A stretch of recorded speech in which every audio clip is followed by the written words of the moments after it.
Night elsewhere, further showers pushing in from the Atlantic and staying on the breezy side.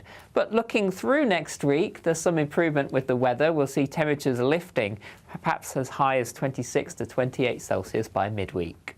That warm feeling inside from Boxed Boilers, sponsors of weather on GB News.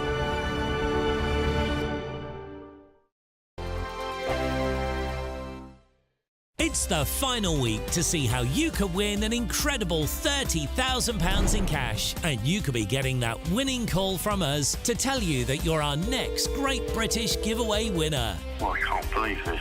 Oh my God, this is amazing. That is absolutely fantastic. We're over the moon. I've never won anything like this in my life. Oh, you shocked me.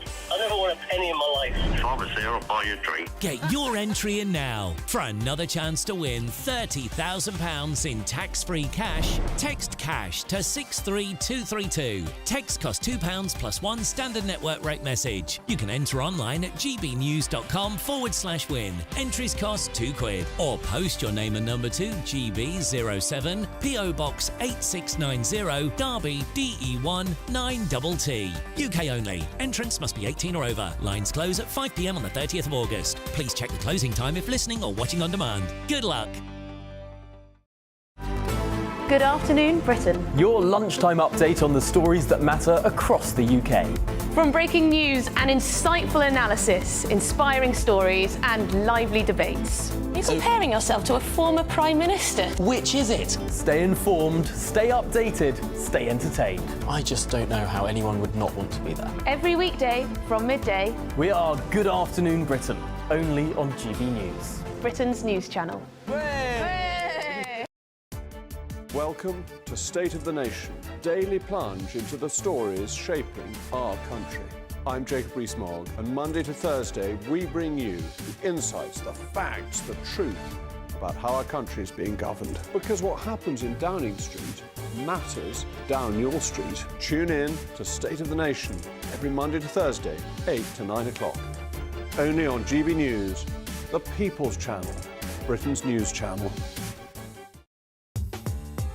I'm Christopher Hope. From pop stars to politicians, I'll interview anybody in a pub who's got a political opinion. Join me every Friday on Spotify, Apple Podcasts, YouTube or gbnews.com, or wherever you get your podcasts. This is GB News, the People's Channel. Every Saturday, 10 till 12, we'll bring you all of the news that you need to know. We'll also remind you that there is so much to smile about. It's my favourite time of the week. I get to relax, enjoy some light-hearted stories, and let Ellie teach me about fashion too. That's Saturday Morning Live, every Saturday, 10 till 12. Only on GB News, Britain's news channel. If you want your news to be straight talking, this is the nightmare for the Conservatives again. Down to earth. It's not just Nottingham where this is happening, is it? And most importantly, honest. Hard-working, middle-class taxpayers, they'll get their book thrown at them. Then catch me, Martin Daubney, Monday to Friday, 3 till 6 p.m. on GB News, Britain's news channel.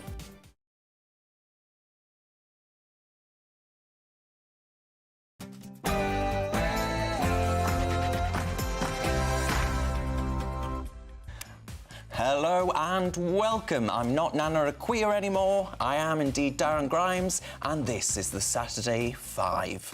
I'm joined by Adam Cherry, Nikki Hodgson, Dr. Renee, and Dame Andrea Jenkins. Tonight on the show... Is the new Labour government on the brink of its own cash for jobs cronyism scandal? Labour's obsession with net zero is costing us more already. Boris is right, and I'm going to tell you why. Should dating apps and tech companies be held accountable for women's safety? Has Tutti Ikea rode roughshod over the Magna Carta? It's 6 p.m, and this is the Saturday 5.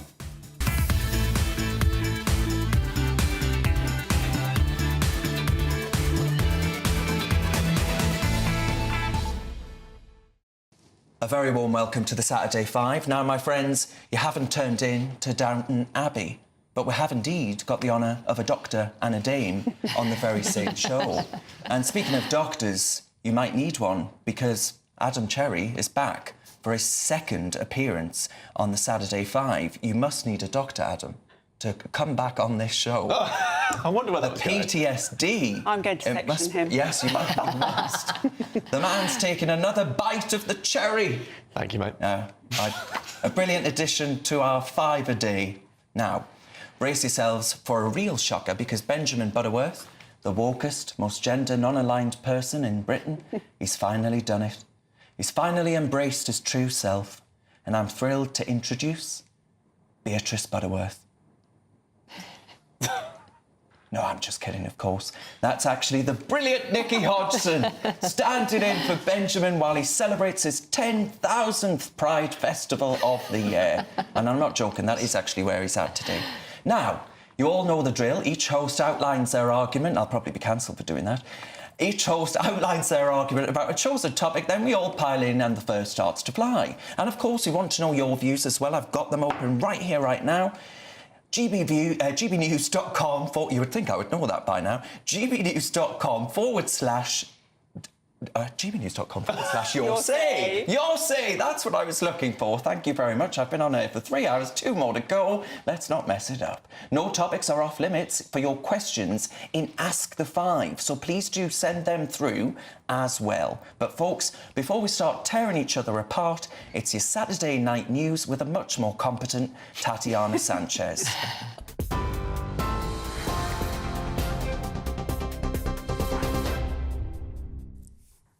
Darren, thank you very much and good evening. The top stories from the GB newsroom.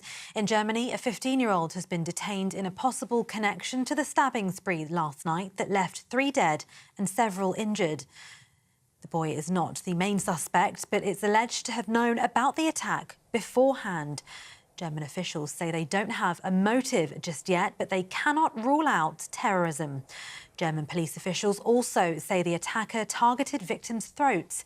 A major manhunt continues for the unidentified knife attacker in Western Germany.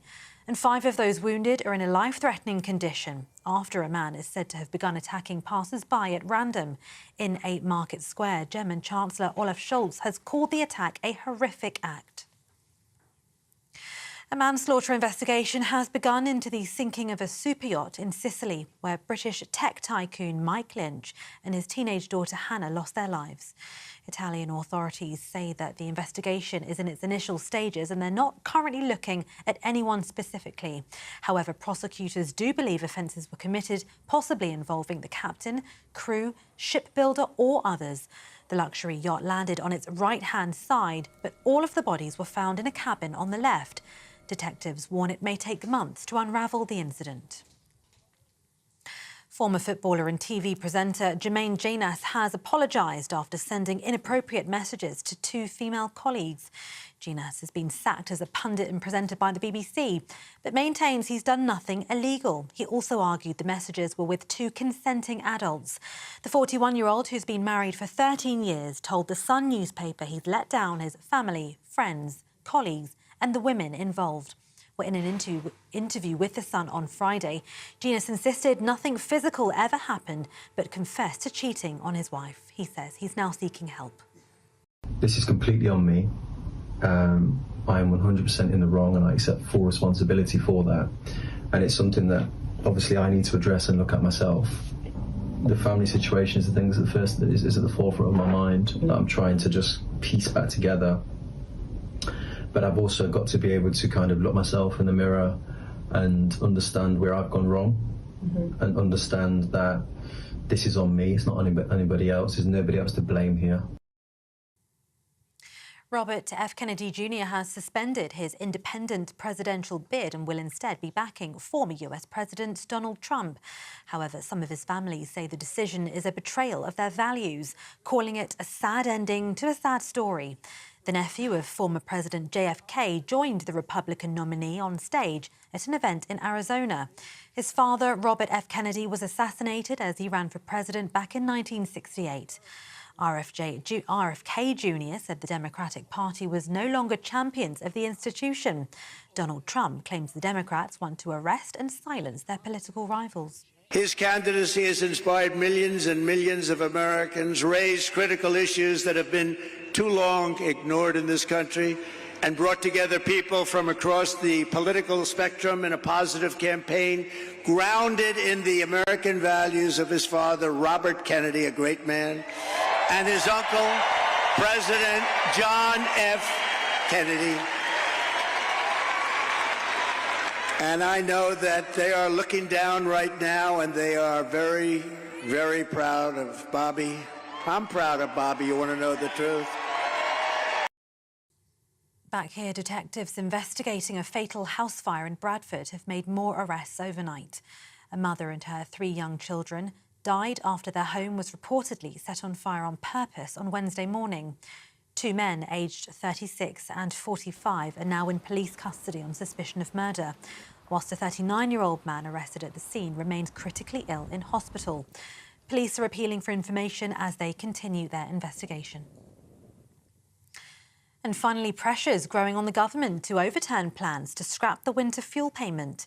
Pensioners who don't receive pension credits or other benefits will miss out on up to £300 of support.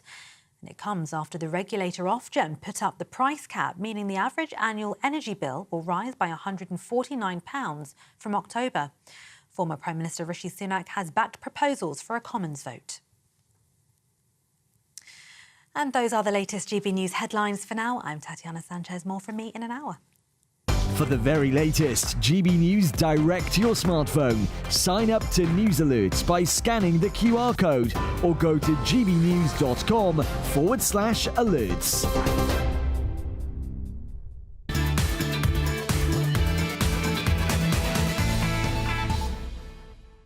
Cheers very much, Tatiana. It's Saturday night, my friends, and you're with the Saturday 5. I'm Darren Grimes, and I can promise that you're in for a very lively show. Lots of people commenting saying, welcome, Dame Andrea, and what a cracking panel it is. So I won't tell Benjamin Butterworth, or he'll not sleep the night. We're going to crack on with tonight's first debate. It is indeed me abusing position of the chair. Now, folks, I want to talk to you about what I've seen happening on our streets. I think it's been, frankly, a total farce. People getting longer sentences than paedophiles for Facebook posts, de facto blasphemy laws by the back door, and even flying an England flag near a mosque, landing you in the slammer. As Boris Johnson points out in his Daily Mail column today, under this Labour government, what's true and provable has become unspeakable. The mainstream media, craven as they are, including the BBC, Channel 4 and Sky News, or Sly News, keeps parroting Labour's Orwellian nonsense, calling illegal migration. It's been renamed, folks. It's not illegal migration anymore, it's irregular. Why are they parroting Labour lines like there's some backbench MP with a script? There by Labour Party headquarters. Let's be absolutely clear. It's not irregular, it's illegal. Labour might be confused about what a woman is, but the rest of us still know how to call a spade a spade. Right. Now, it just really struck me, that piece, when I was reading that piece, because I just thought we are losing all sense of common sense, right? We are living through the age of nonsense. And I'm deeply concerned about it. And I don't think the mainstream media should be parroting the lines that have been fed to them by the Labour Party. And frankly, I don't think the Home Office ought to be calling it irregular migration either. I mean, what are they going to do when millions of people start coming through? Because irregular migration is going to get worse. It's a phenomenon that's not going to go away. Yeah. Renee? Well, if you start to silence people now, which is what they're doing very cleverly and very effectively, because if you only need to look at social media now and to, anyone who previously would have been outspoken, to know that people are censoring themselves on this topic because they have been scared by this, waving a flag near a mosque, going to prison, putting something on Facebook that was horrific. What that woman who went to prison put on Facebook was horrific. Nobody should condone violence or damaging anyone, but should she have gone to prison when paedophiles walk free? And she's a carer as well. She's a carer for her own husband. So the problem that we have is that people are feeling so suppressed that it's just going to create more bubble from under the lid until eventually the saucepan explodes. Also, practically, the prisons are full, aren't they? Yeah, they are, yeah. What are we doing? What do we have the space for these people? Well, you do if you let out paedophiles. Yeah, right. Well, yeah. Or let off paedophiles, yeah. Yeah, I don't bother sending them in the first place. And which did happen earlier this week. And a lot of viewers contact me and say, I'm absolutely irate. I can't believe this is happening. But Dame Andrea, Mary Larkin says that's one thing Boris has got right, as in this column today. Now, do you think one thing he got wrong, or one thing the Conservatives got wrong, was not building enough prison capacity, for example? I mean, we could have built more, without a doubt. But I think the key thing is we should have looked at real criminals, and I think it's beyond government, though, Darren, which the problem is. I mean, in my brief time as a minister, even the civil service, we've seen at universities, it's every level of the public sector where we're seeing this wokeness and silencing of free speech. And so I think it's beyond government, because I think we need to reform the civil service, Darren, and have an American system where the top levels, so you can get your legislation through, so you're not being called a bully for actually challenging the civil servants. I think that is one of the major problems that we need to change. Yes. Now, Nikki, bringing you in, Grumpy Grandad in our comments says, who I love, he is one of my favourites, he's always commenting. He says, people getting locked away for waving an England flag in their own nation. Keir Starmer is going too far. He might have a big majority in Parliament, but he doesn't have a big majority in the real world. Do you think he's losing the British public? Well, let's start at the beginning with the illegal term. Irregular. That has been shifted to irregular. If you get on a boat and arrive in another country, that in itself is not illegal. What is illegal is whether you have the appropriate background to stay in that country, right? So if you are a legitimate refugee, you aren't and never will be illegal. If you're not processed and you've got no claim, then you'll be sent back. Right, so it's the definition is to do with the travel through the water. So how many have been sent back? 3, apparently, to Rwanda. Not very many. But you can't really blame that on a new government. That 14 years of Tory rule pretty much, filled up the country because they didn't take control of immigration because the Home Office was in such a catastrophic state from the time of Theresa May. But Labour are about to say to 100,000 almost people that have arrived here illegally, and I will continue to use that word. But it's right, that's wrong under international law, Darren. It is the UN. In the 1971 Immigration Act, it says that if you do not turn up to this country with the proper papers to actually say you have a right to be here, like a visa act, etc., it's literally where you draw the line and where you cross the water. Well, I draw a line at the water, at the border, and you can well, maybe you just need to shift it forward into the sea, because that's the only difference. We're literally talking about that. I would shift it to France and leave it there. Oh, completely. The point is, Darren, if you lived in this country under Stalinist conditions, actual Stalinist conditions, you would do anything to seek refuge somewhere else. You would do anything to protect your family. What, in France? When people get on boats and decide to land somewhere, they do it out of desperation. But they're mainly economic migrants. You see them with Apple iPhones, don't you? And it's usually young blokes, isn't it? Yeah. People have Apple iPhones everywhere in the world. It's many young blokes, though, isn't it? Yes, and that's the point that I do agree with you on, that we should pause all single young men being allowed in and only let women and children in. Oh, OK, but there aren't any of those. Well, there plenty are. They're all stuck back at home, not being looked after because the men are on the boat. You can't send them back. Where are you going to send them to? You don't know where they come from. Sorry, I didn't hear what you said. Right, so these young men who you think should not be in the country, you just agreed that. Well, we don't know. We don't know if they've got... What do you do with them? We don't know if they've got a legal claim or not until you process them. You can't process them if they throw away their documents and won't say where they come from. Exactly. But that's fine. If they deliberately have no evidence that they've got a legal right to stay in the country, fine, send them back. But they should have stayed in France, though. Human nature is to try and survive no matter what your condition. And you've got to accept that if you were living under... But we're soft-touch Britain, so they're swarming here. If you thought you were living in conditions that were terrible for you, your future, you would take a chance. I would quite go and like to live in America, but they won't let me. Well, they won't let me either. I've been kicked out of America and Australia, where all my family live. I can't get a visa to be with my family. I mean, it's just the world. Christine says, get Nikki to answer that question. If they have no papers, no documents whatsoever, and they turn up and they say, well, I'm from Afghanistan, right? I was a translator for the British Army.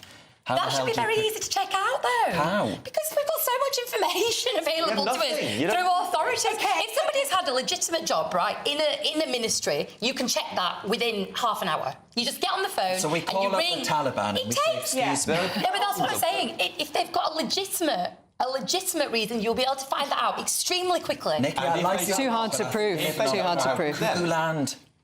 Why do we have the internet if it's not for connecting the whole the Taliban world? aren't sat there on the internet, are they? So you're presuming the majority of single young men that come to this country are terrorists? No. No, they're economic migrants. Right. Economic migrants. There will be terrorists among them. Yes. But there's terrorists. There are homegrown terrorists. The problem in this country is second-generation But the homegrown terrorists, we actually know something about. We know. Well, we don't. That's the whole point. We don't know about them. So we don't know That's why about them, but we know plenty about people coming in from France. I said we can find out if we could be bothered. The Home Office has got this insane backlog of applications to process. It's not fit for purpose. It's never been fit for purpose ever since Theresa May got her hands on it.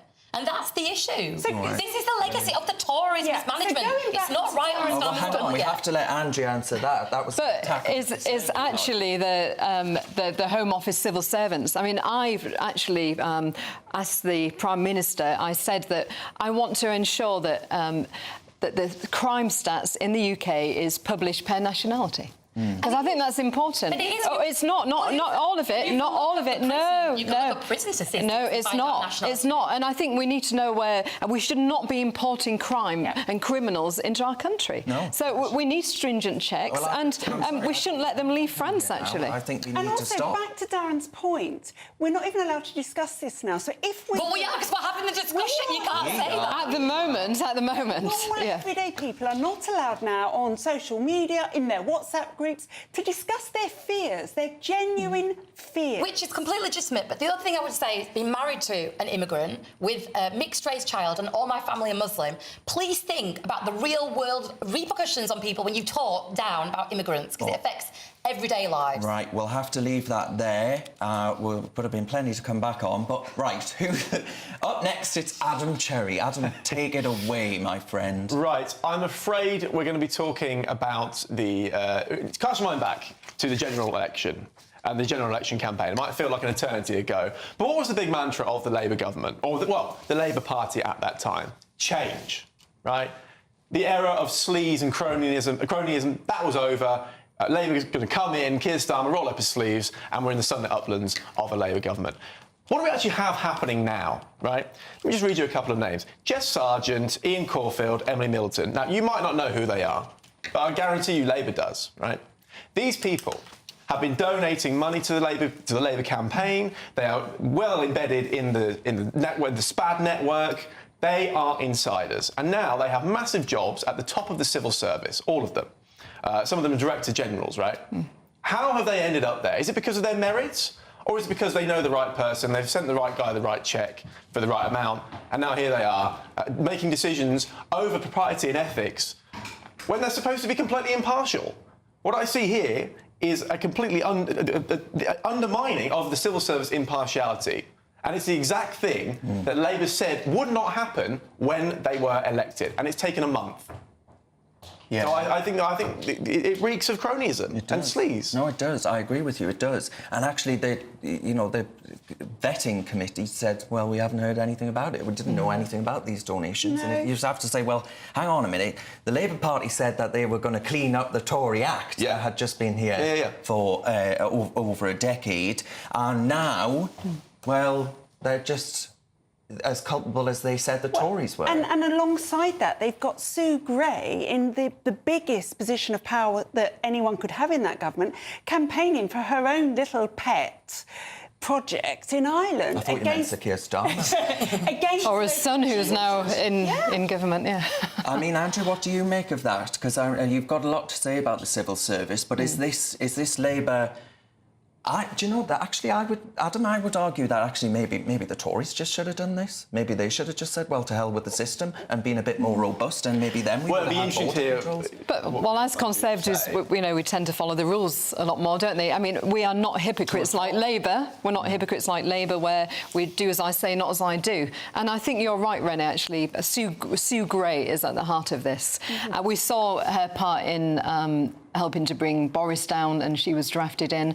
And she should not have been allowed to leave her civil service job and go to be Chief of Staff for Keir Starmer when he was Leader of the Opposition. Investigation. Exactly, when he was Leader of the Opposition in the first place. So it shows you what standards that she plays by, Darren. Right. So I think it stinks, and I think fair play to those who's actually highlighting this, like yourself, Adam, because we cannot let this rest. Nikki, you'll be voting Conservative at the next election. Must be appalling. Well, I've just got to say, fascinating point about Sue Gray is that she ran a pub in Ireland during the Troubles. So I've always just presumed she's an ex-spy. Hasn't everyone? I mean, it's just a mild theory. Just a mild theory there. But, I mean, look, the thing is about the civil service, we've got to have a different criteria for what kinds of decisions they make and what we know about their background and their own personal politics. Like, we have to do that because there's no confidence in them at the minute because of the Tory government. Well, so Labour has to set an even higher standard. But they're not.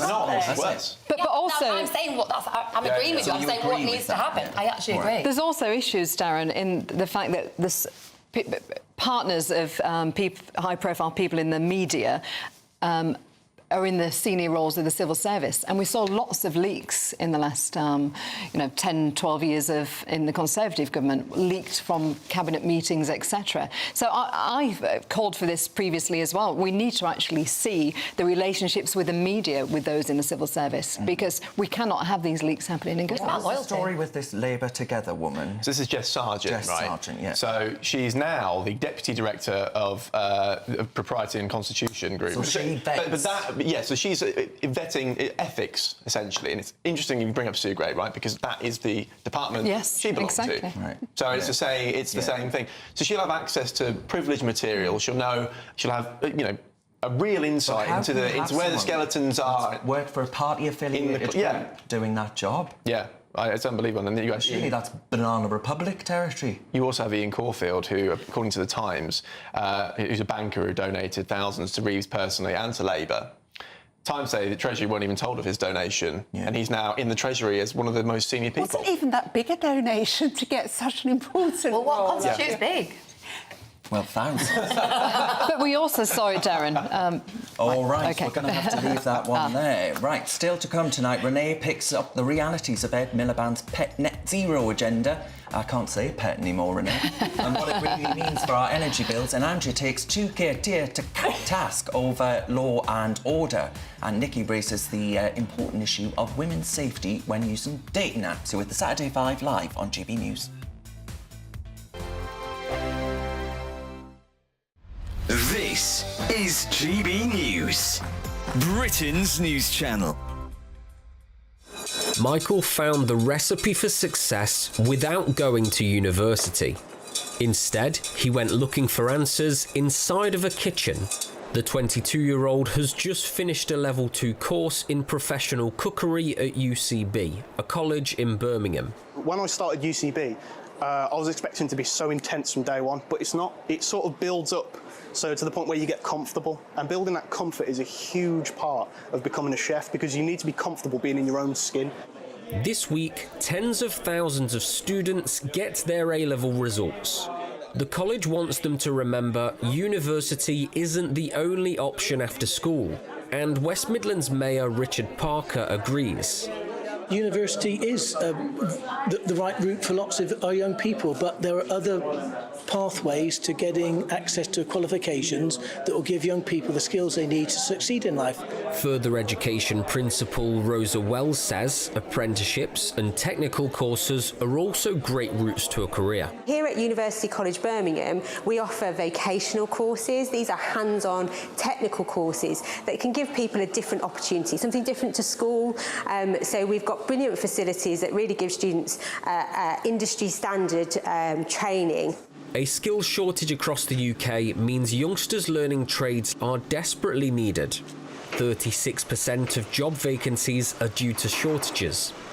The Labour government's new body, Skills England, has been created to bring training providers and businesses together with local and national authorities plus unions to target trade gaps and regional requirements. Michael's now finishing his qualification. Where he goes next is down to him. GB News, the People's Channel. I'm Michelle Dewberry, and this is GB News. The People's Channel, Britain's news channel. Join me, Camilla Tominey, for a frank and honest discussion with those in power that cuts through the spin and gets to the heart of the issues shaping our nation. You haven't confirmed that you want to stand as leader, but you haven't ruled it out either. This report basically says that he's not fit to stand trial. Is he indecisive? Incompetent? I deliver the dose of reality Westminster needs. That's the Camilla Tominey Show at 9:30 every Sunday on GB News. The People's Channel, Britain's news channel. I'm Patrick Christie's. This is GB News, the People's Channel, Britain's news channel.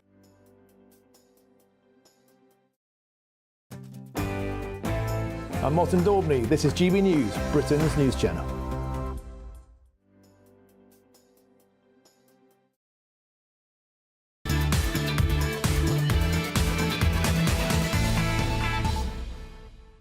Welcome back to the Saturday 5. Thank you very much for your company. Nobody was harmed during the commercial break.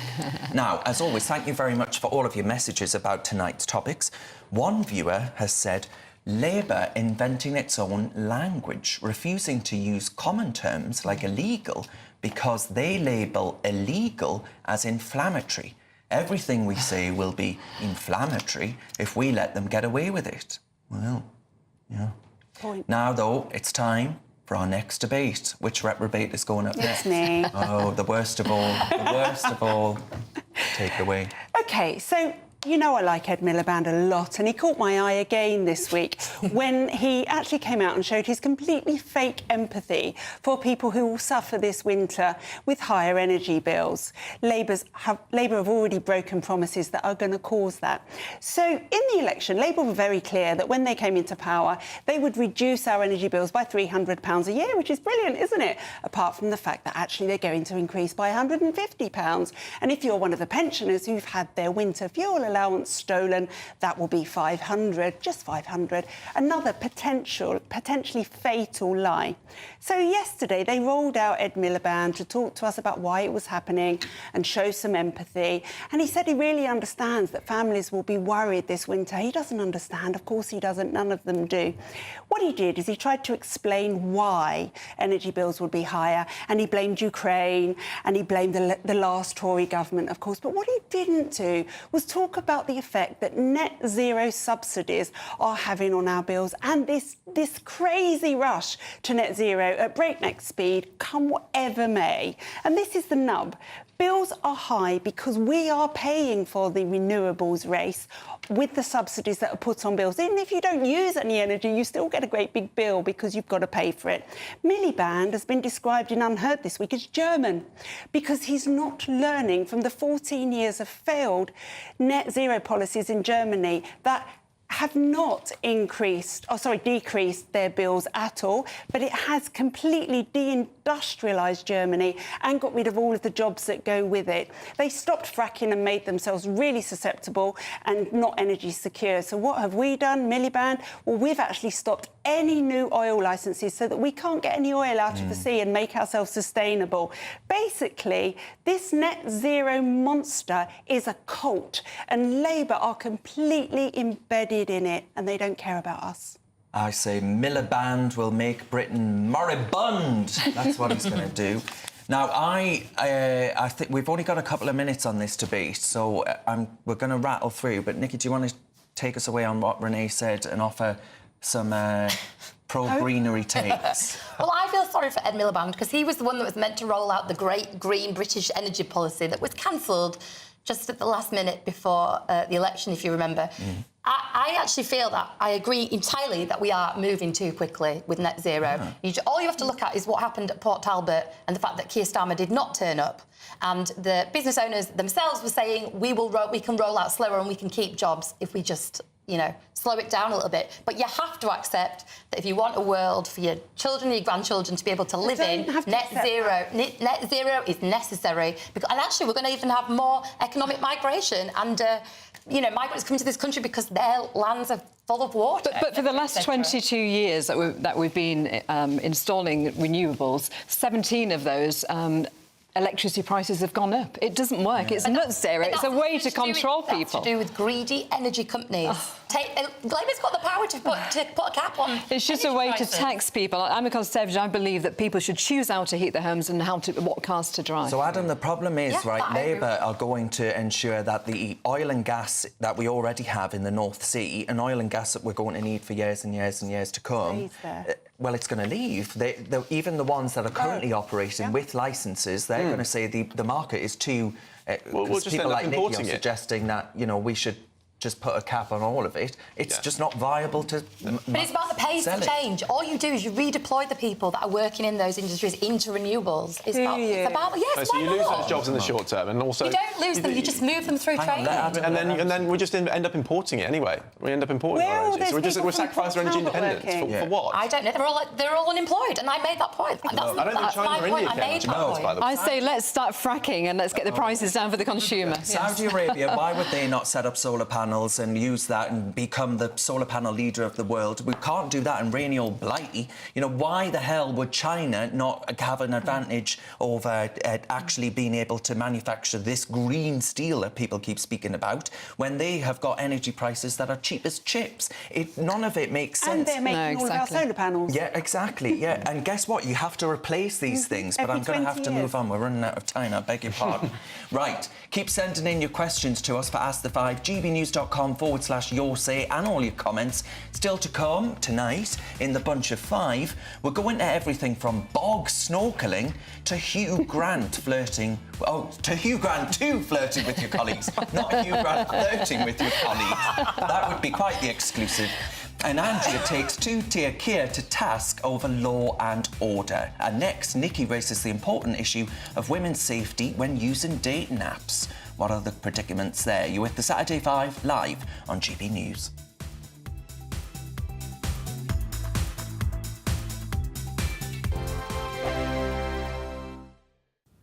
Hello there, welcome to your latest GB News weather forecast. Showers continue over the next 24 hours, some longer spells of rain pushing in through Sunday as well, and it remains quite cool and breezy. Low pressure in charge of our weather at the moment, but as we head into Monday, a bank holiday for some, we will see a ridge of high pressure extending in, turning things a little drier and warmer. For the rest of Saturday into the early hours of Sunday, showers across the north and the west of the UK. Some of these heavy, still fairly blustery winds across the north and west. Clearer skies across central and eastern areas. Quite a fresh night for everyone, with temperatures in towns and cities dipping into single figures, perhaps 5 or 6 Celsius in the countryside. But there will be plenty of sunny spells to start Sunday morning, particularly across southern and eastern parts. Here, blue skies to greet us, though showers across the West Country into Wales. The next weather system moving into parts of Northern Ireland, northwest England, Scotland, with outbreaks of rain pushing in here, but still some sunny spells and showers across the north and east of Scotland. Winds fairly brisk and temperatures around 10 or 11 Celsius to start Sunday morning. As we head through the day, this cloud and rain will push in and push eastwards as we move through the day. Some of the rain will be heavy at times, largely affecting Northern Ireland, Scotland, Northern England, Wales. Further south, it will be fairly showery across southwest England, a cloud extending further east. But the best of the sunshine holding on across southeast England here, temperatures around 20 or 21 Celsius. Cool under the cloud, the rain and the brisk winds, 14 to 16 Celsius across the north of the UK. Into Monday, that high pressure starts to build in, plenty of sunny spells around. There will still be a scattering of showers, the cloud thickest across Northern Ireland, southern Scotland, northern England. Showery rain through the day here. And then as the week goes on, temperatures will start to rise. The mid, locally high 20s possible by the middle of the week. See you again soon. Hi there, I'm Michelle Dewberry, and I'm going to take a second to tell you all about my show, Dubes & Co. We start off with the issues of the day. We then bring in both sides of the argument. We get rid of the disrespect, and then you throw me into the mix. And trust me, I'll tell it exactly how it is. And then, of course, the magic ingredient, you at home. We mix it all together, and what have we got? In my opinion, the best debate show in town. Monday to Friday, 6 till 7 on GB News, Britain's news channel. Join me, Camilla Tominey, for a frank and honest discussion with those in power that cuts through the spin and gets to the heart of the issues shaping our nation. You haven't confirmed that you want to stand as leader, but you haven't ruled it out either. This report basically says that he's not fit to stand trial. Is he indecisive? Incompetent? I deliver the dose of reality Westminster needs. That's the Camilla Tominey Show at 9:30 every Sunday on GB News, the People's Channel, Britain's news channel.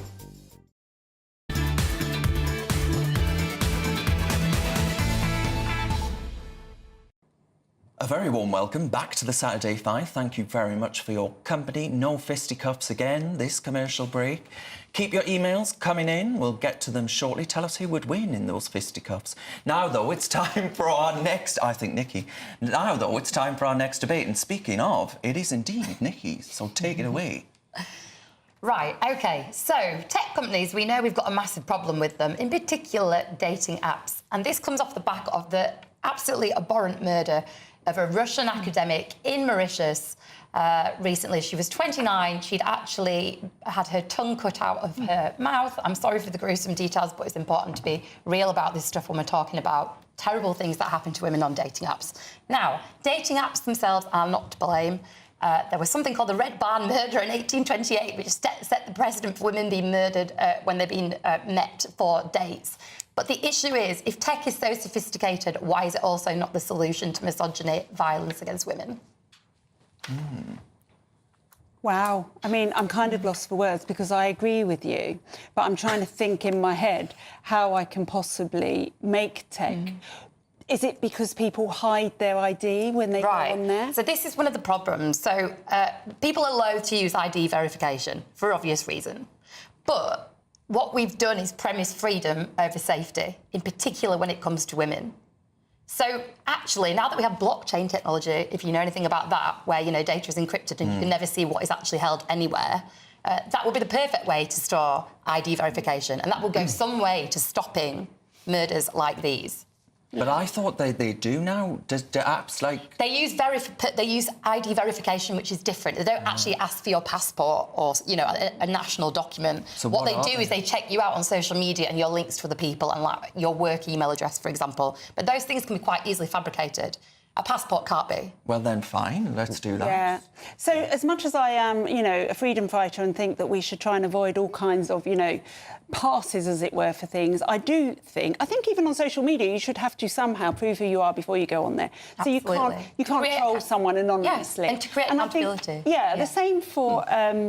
dating apps, of course. Hang on. I would want to know who I'm meeting. I've got to pull you up on that. What would you say to a whistleblower, then, who goes on X and says...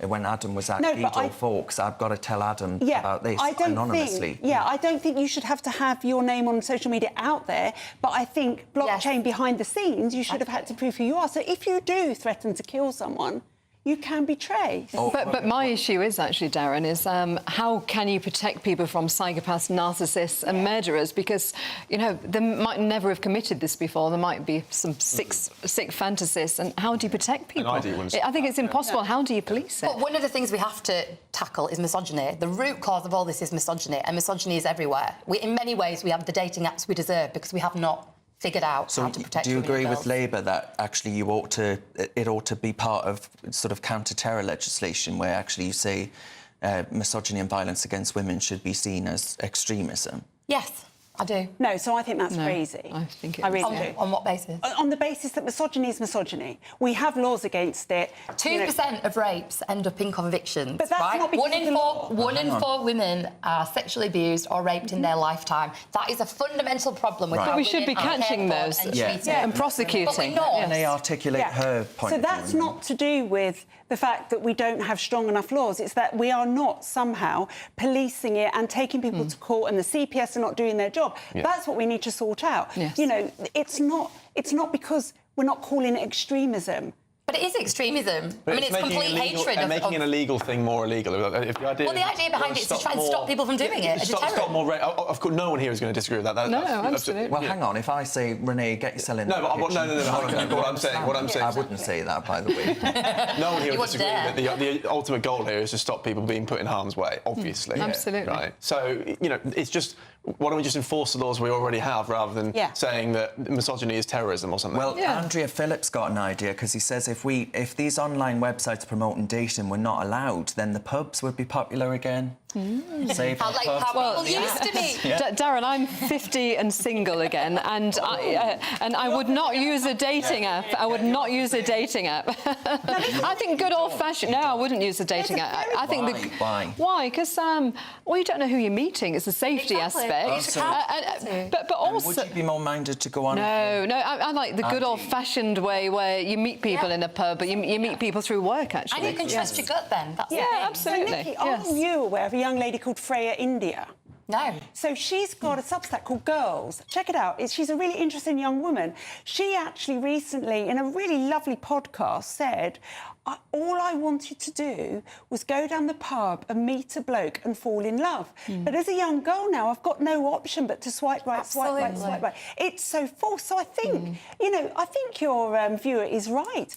Get rid of them and let's go back to old-fashioned meeting people. I couldn't agree more. I wrote a book on the history of dating, which was all to do with how people met before Tinder, and it worked much more effectively. If you had, just thinking out loud, if you had ID verification on Tinder or whatever, and you had to give your passport, is that not in a way safer than meeting some stranger in a pub who can say they're not someone who they, you know, the safety argument doesn't actually work in the other way. But you don't have the body language and the other senses. Yeah, I get all that. You get the instinct for people as well, don't you?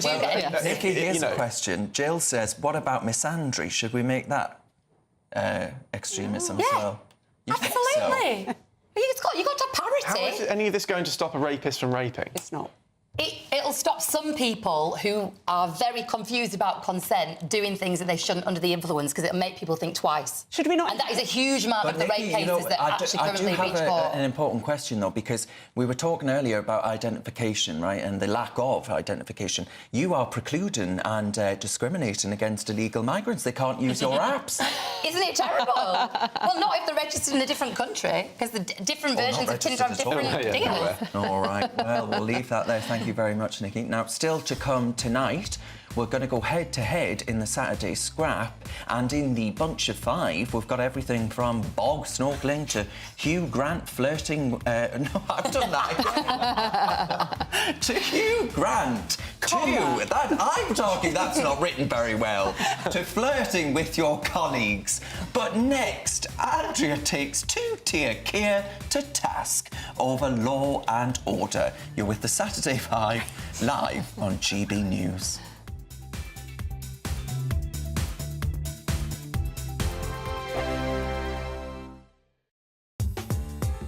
I'm Christopher Hope. From pop stars to politicians, I'll interview anybody in a pub who's got a political opinion. Join me every Friday on Spotify, Apple Podcasts, YouTube or gbnews.com, or wherever you get your podcasts. This is GB News, the People's Channel. Sunday with Michael Portillo from 11, only on GB News. Recently, the cartoons that inspired the Bond films have been gifted to the Oscars archive. I'm joined now by John's son, Sean McCluskey. Very good to see you. Welcome to GB News. Thanks for having me.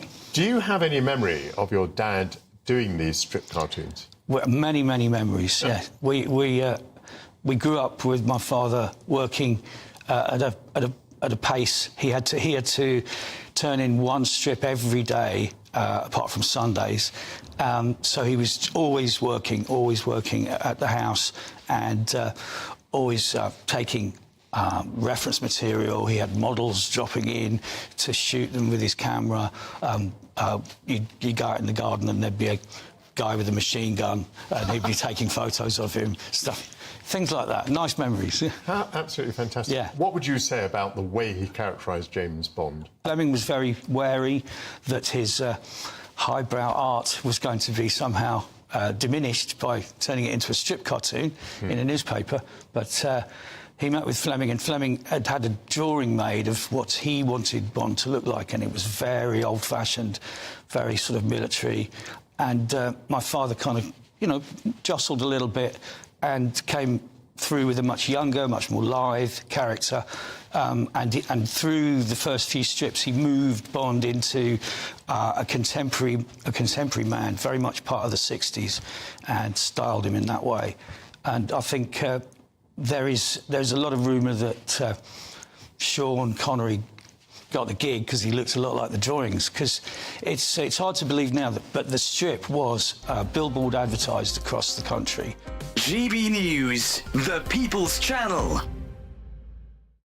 We're proud to be GB News, the People's Channel, and as you know, we always love to hear your views. Now, there's a new way of getting in touch with us at gbnews.com/yoursay. By commenting, you can be part of a live conversation and join our GB News community. You can even talk to me, Bev Turner, or any of the members of the GB News family. Join me, Nana Akwe, for an informative, interactive news programme with a difference. It's fun. It's true. You're not wrong. No one will be cancelled. Lovely. Join me from 3 p.m. every weekend, only on GB News, Britain's news channel.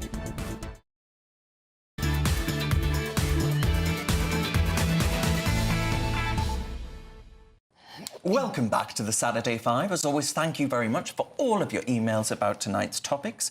One viewer says, it doesn't really matter whether you meet online or in the pub. Some people aren't trustworthy, and that needs addressing.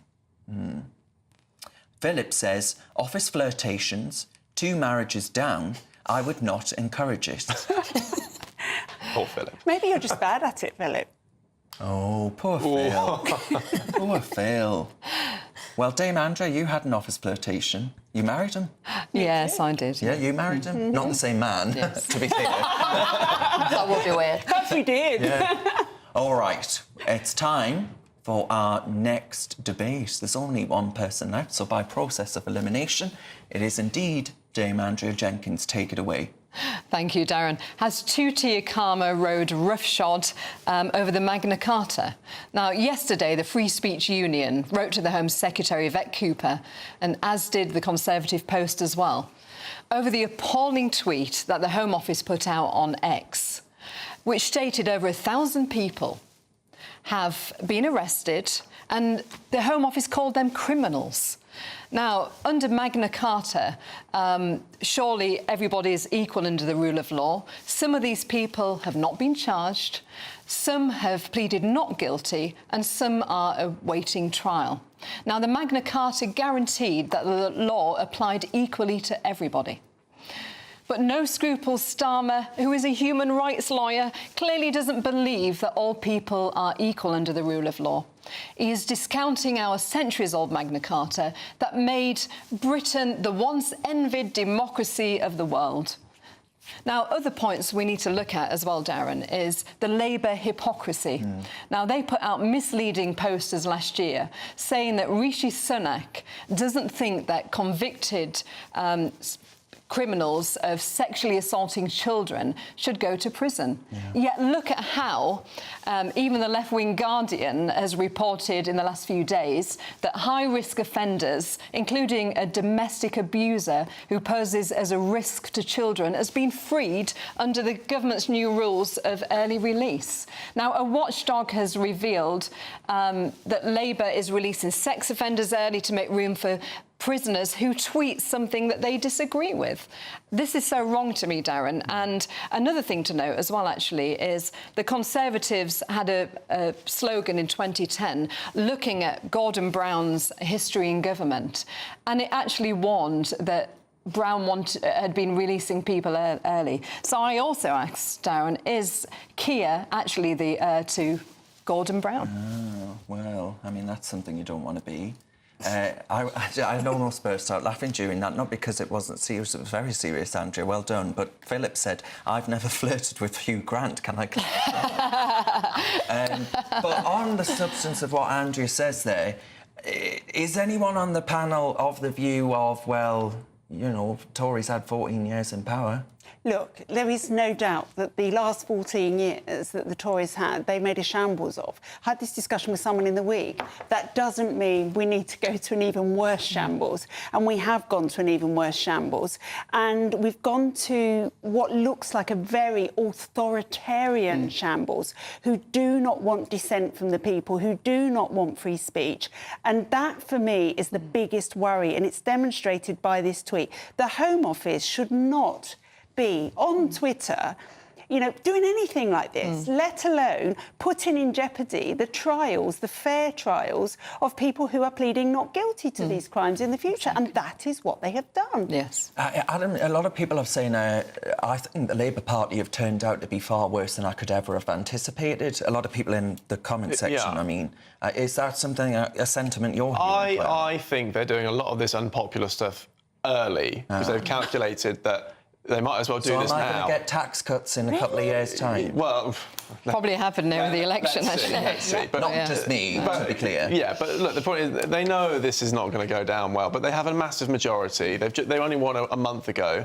They're not going to be punished for it in four and a half years. That's what I guess. Massive majority, though, on a very slim vote share, right? True, but I still think by the time the gamble is in 4 years, it will have paid off in some way, and they won't have to worry about that. So I think that's what's going on here, and it will continue for another. All right, come on then, Nikki. What have you got to say about I agree with Adam, actually. Had to say? I mean, look, there's a difference between protest and rioting and violent racism. Yeah. But there also is the rule of law, and I completely agree that nobody should be called a criminal until they've been tried and convicted. That is just standard. It's the presumption of innocence. Exactly. Absolutely, that's how we have to work on that bedrock. But, the one thing I would say about prisons is, do you know what happens when prisons get overcrowded? They have these terribly violent riots where prison staff themselves, who are basically the fourth emergency service, are hurt, maimed, killed. I know a lot about prisons. I've been in many, not on a conviction, but to visit them and to research about them. But it's the Tories' legacy of not building enough prisons. Well, send them to Rwanda, eh? Yeah. Oh, yes. And if you'll like that. Now, Anne-Marie has a question, Nikki. She says, Andrea is spot on, but Starmer should be charged for the campaign misleading poster under his own rules around disinformation. But if we ever need proof, some are definitely more equal than others in this case. Are you worried that we are becoming a two-tier Britain under two-tier Keir? I'm not worried about that yet. I need more evidence. I know you think you've got all the evidence you need. Well, Andrea, come on. But I do completely agree with Adam. They are getting the difficult stuff out of the way while they have hold of the voters. I think that's really weird to say, actually. Sorry, Adam. That's all right. Because they couldn't have predicted the riots. And That's not true, actually. They had some intelligence. They had some intelligence about people's behaviour online and what that might lead to. Before they came into power, they couldn't have predicted that just a few weeks after they came into power, this would have happened, because they couldn't have predicted what happened to those poor young girls who were stabbed. So I don't think they anticipated this being the start of their reign. I think they've gone down so hard on this that they are setting the line for their future reign. But we also saw in Leeds, which was near my constituency, when the travellers community was setting fire to buses, and they didn't arrest people immediately. It was in the early hours of the morning they started arresting people. It can't have just been the travellers community, though, because there were loads of people there. There were people that joined later. No, but there's... Yes, absolutely. But we also had it in Whitechapel. Sorry, just on the point I was making really was on the other side of things, which is on the prison overcrowding, right? So they could have seen that coming. Yes. And they knew that was... I mean, that's actually... We might come to this later. That's one of the reasons why Rishi wanted to go early, because he could see that coming down the track. Yes. Now, we've only got a couple of 30 seconds or so left. But, Nikki, really quickly, I'm wondering, do you think actually ultimately this quest to quell disinformation post the riots, it's just going to backfire, as we've already identified. One person's disinformation is another person's truth and fact. Well, then the whole point of it is that we need to be educated better. We need to be able to discern between what are the facts and what are the fiction, and we need to teach children earlier on critical thinking skills. Though, Nikki, who gets to decide what is the disinformation? As a society, we have to all decide that together. That can be very Keir Starmer thinks everything that I say, that Andrew says is disinformation. He probably thinks most of what I say is. Well, right, we've got loads more coming up tonight, including a wedding mishap, Boris versus Liz, and don't forget to send your questions in. We'll be answering those shortly. You with GB News. That warm feeling inside from Boxed Boilers. sponsors of weather on GB News. Hello there, welcome to your latest GB News weather forecast. Showers continue over the next 24 hours, some longer spells of rain pushing in through Sunday as well, and it remains quite cool and breezy. Low pressure in charge of our weather at the moment, but as we head into Monday, a bank holiday for some, we will see a ridge of high pressure extending in, turning things a little drier and warmer. For the rest of Saturday into the early hours of Sunday, showers across the north and the west of the UK. Some of these heavy, still fairly blustery winds across the north and west. Clearer skies across central and eastern areas. Quite a fresh night for everyone, with temperatures in towns and cities dipping into single figures, perhaps 5 or 6 Celsius in the countryside. But there will be plenty of sunny spells to start Sunday morning, particularly across southern and eastern parts. Here, blue skies to greet us, though showers across the West Country into Wales. The next weather system moving into parts of Northern Ireland, northwest England, Scotland, with outbreaks of rain pushing in here, but still some sunny spells and showers across the north and east of Scotland. Winds fairly brisk and temperatures around 10 or 11 Celsius to start Sunday morning.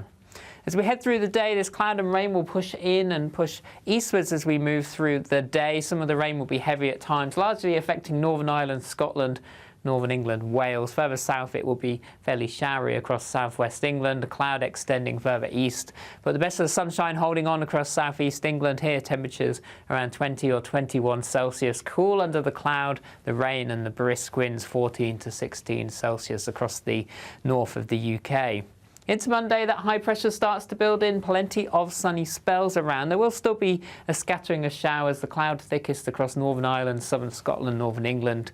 Showery rain through the day here. And then as the week goes on, temperatures will start to rise. The mid, locally high 20s possible by the middle of the week. See you again soon. Looks like things are heating up. Boxed boilers, sponsors of weather on GB News.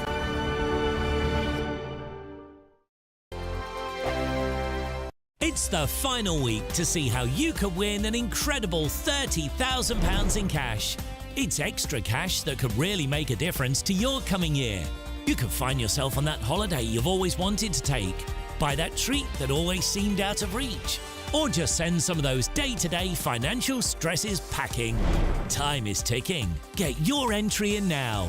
For another chance to win £30,000 in tax-free cash, text CASH to 63232. Text costs £2 plus one standard network rate message. You can enter online at gbnews.com/win. Entries cost £2. Or post your name and number to GB07, PO Box 8690, Derby DE1 9TT. UK only. Entrance must be 18 or over. Lines close at 5 p.m. on the 30th of August. Please check the closing time if listening or watching on demand. Good luck. Good afternoon, Britain. Weekdays from midday. It's a very difficult issue, this, right? As far as we know, the boxer with male chromosomes was born with female genitalia. Yeah, I mean, it's actually quite simple. You know, sex in humans is binary and immutable because we are mammals. And there is a minority of people who have disorders of sexual development, and that can affect a person's reproductive organs. But these people are male or female. And yesterday, what we witnessed was basically just glorified male violence against women and girls. The difference is, I mean, that happens every day all over the world. And the difference is that in every other circumstance, we consider beating up women to be wrong, but it was deemed acceptable by those at the IOC because they're claiming that it's sport, but it's not. It's violence and it's wrong. Peter, Lottie's right, isn't she, that we've been talking a lot recently about violence against women and girls, and regardless of whether this person is intersex or transgender, they have male chromosomes. That means they have a very, very distinct biological advantage that could actually be fatal to a female athlete competing against them. Well, of course, sport does need to be fair, and we do need to examine this case very thoroughly. There are reports that the boxer, Iman Khalif, was born a biological woman. She is not transgender. She is not non-binary. She is not intersex. She may have elevated levels of testosterone, but that's entirely natural. It's beyond her control. It's the way she was born. And that is why the International Olympic Committee has said that she falls within the rules. GB News, the People's Channel.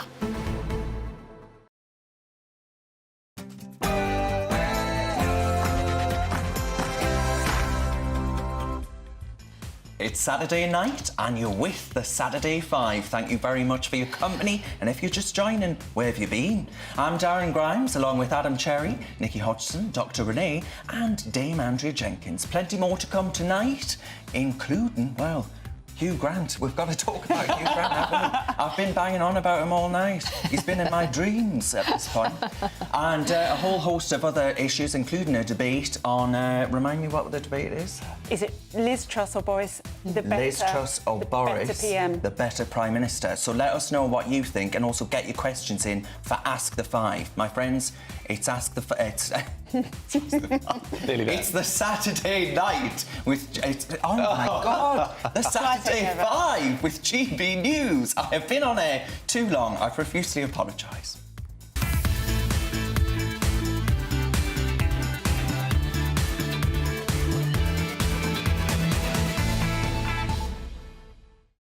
Now, I have a coffee here and I'm going to drink it, and I promise I'll be much better after I've had that. It's time for your news headlines with Tatiana Sanchez.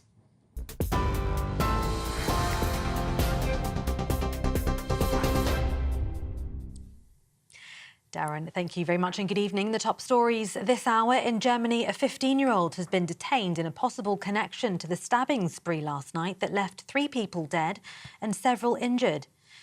The person is not the main suspect, but is alleged to have known about the attack beforehand.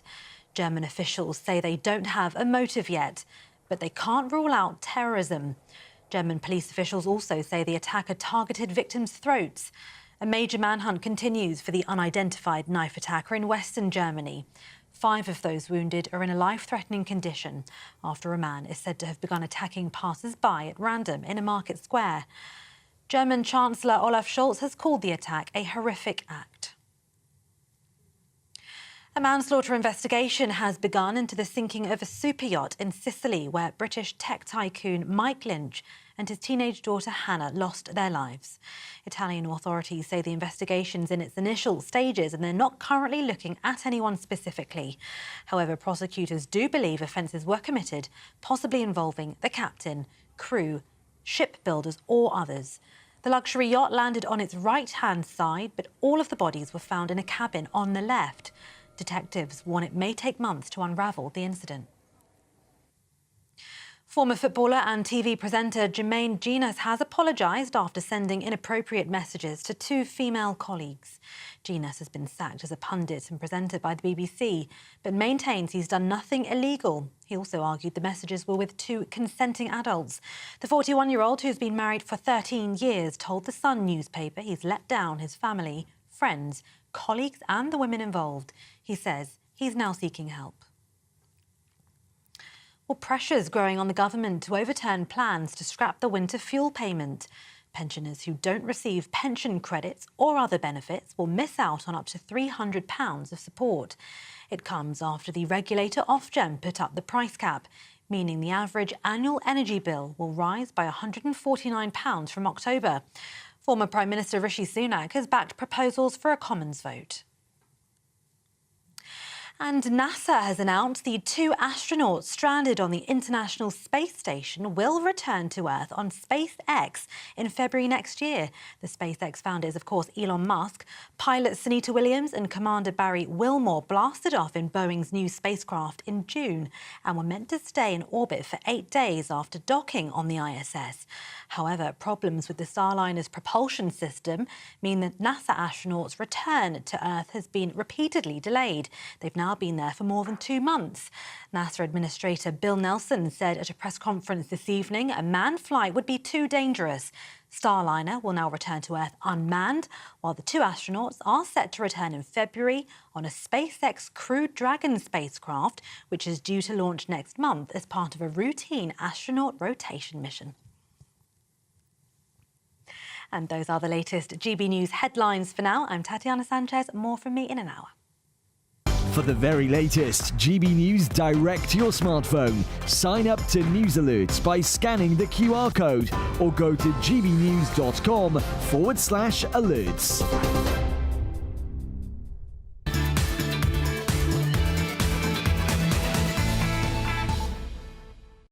Well, that went down a treat. It's Saturday night, my friends, and you're with the Saturday Five. There was gin in it. I'm Darren Grimes, and I can promise that you're in for a very lively hour. Before we crack on with tonight's interview, JRM has written in and said, watched Renee on another channel this morning. Came home and she's on again, but this time GBN. Nice surprise. Why are you watching other channels, JRM? Is that Jacob Rees-Mogg? Oh, I hope so. The scandal. The scandal! Anyway, we're going to crack on with tonight's big interview. We're not. I'm going to read out another comment, actually, which Starliner, the NASA thing called Starliner, I've just realised Starliner, as in Starmer, Starliner, and I thought, oh... And they've obviously been naughty, so they're keeping him up in space. They're keeping him up in space. You know, Boris Johnson wrote the other week that Sir Keir Starmer needs to go on holiday to actually refresh his memory and he needed to feel the sand between his toes, look out to sea. I would like Sir Keir Starmer to go on a holiday that lasts 5 years. 5 And years. go to space, no doubt, yeah. And if it's in space, I don't mind. No, I don't mind either. You know, I would never wish anyone But can he take Rachel with him too? Well...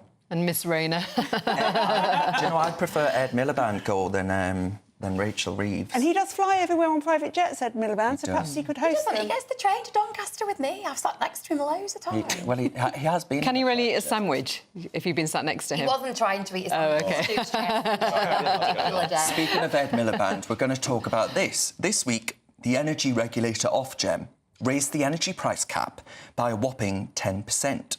Now, that, of course, means that families will see their bills soar by 150 quid this autumn. A canny bit of money, isn't it?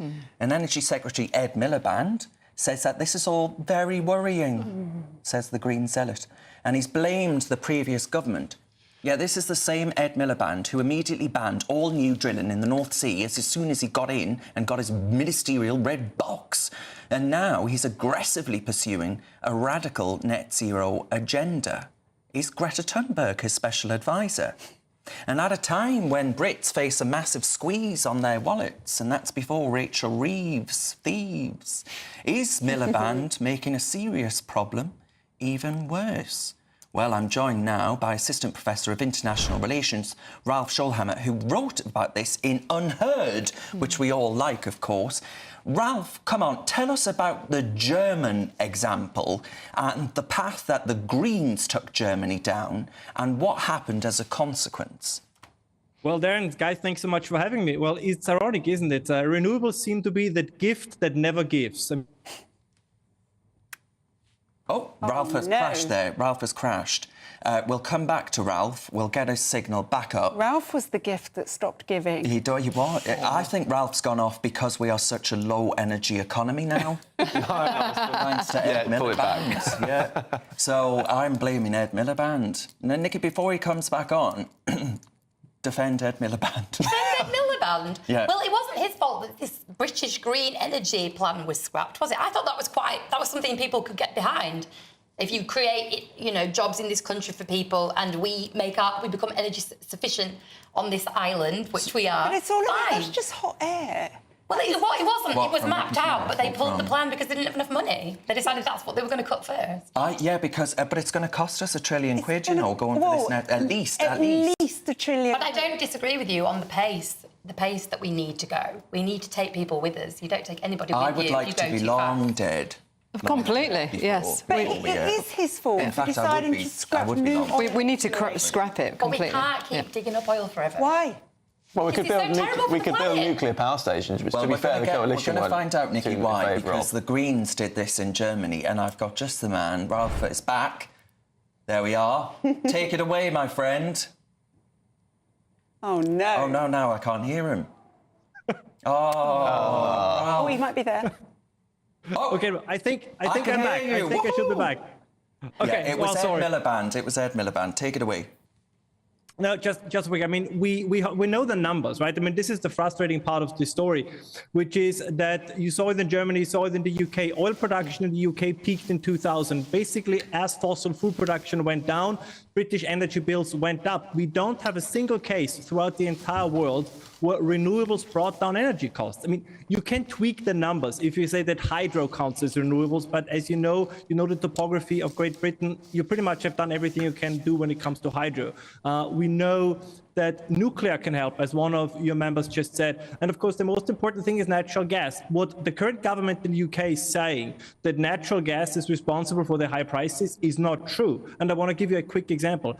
If you go all in responsibly in natural gas, like the United States did, you can actually have a manufacturing renaissance. And this is what you see happening. I mean, why do you think Elon Musk goes to Texas? Why do you think that Hewlett Packard went to Texas? They didn't go there because the weather is much nicer than in California. They went there because due to the gas abundance, they have very, very cheap energy. And the United Kingdom would sit on the same kind of reserves. And you have now a minister for, I think the Orwellian title is net zero and energy security. I mean, basically, net zero and energy security are an oxymoron. They're different things.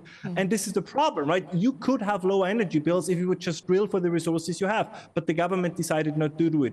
In a way, what you see is what James Lindsay calls the iron law of woke projection. So everything the left is accusing the right of, you make things more expensive, you don't know how to do energy policy, is precisely what they do themselves.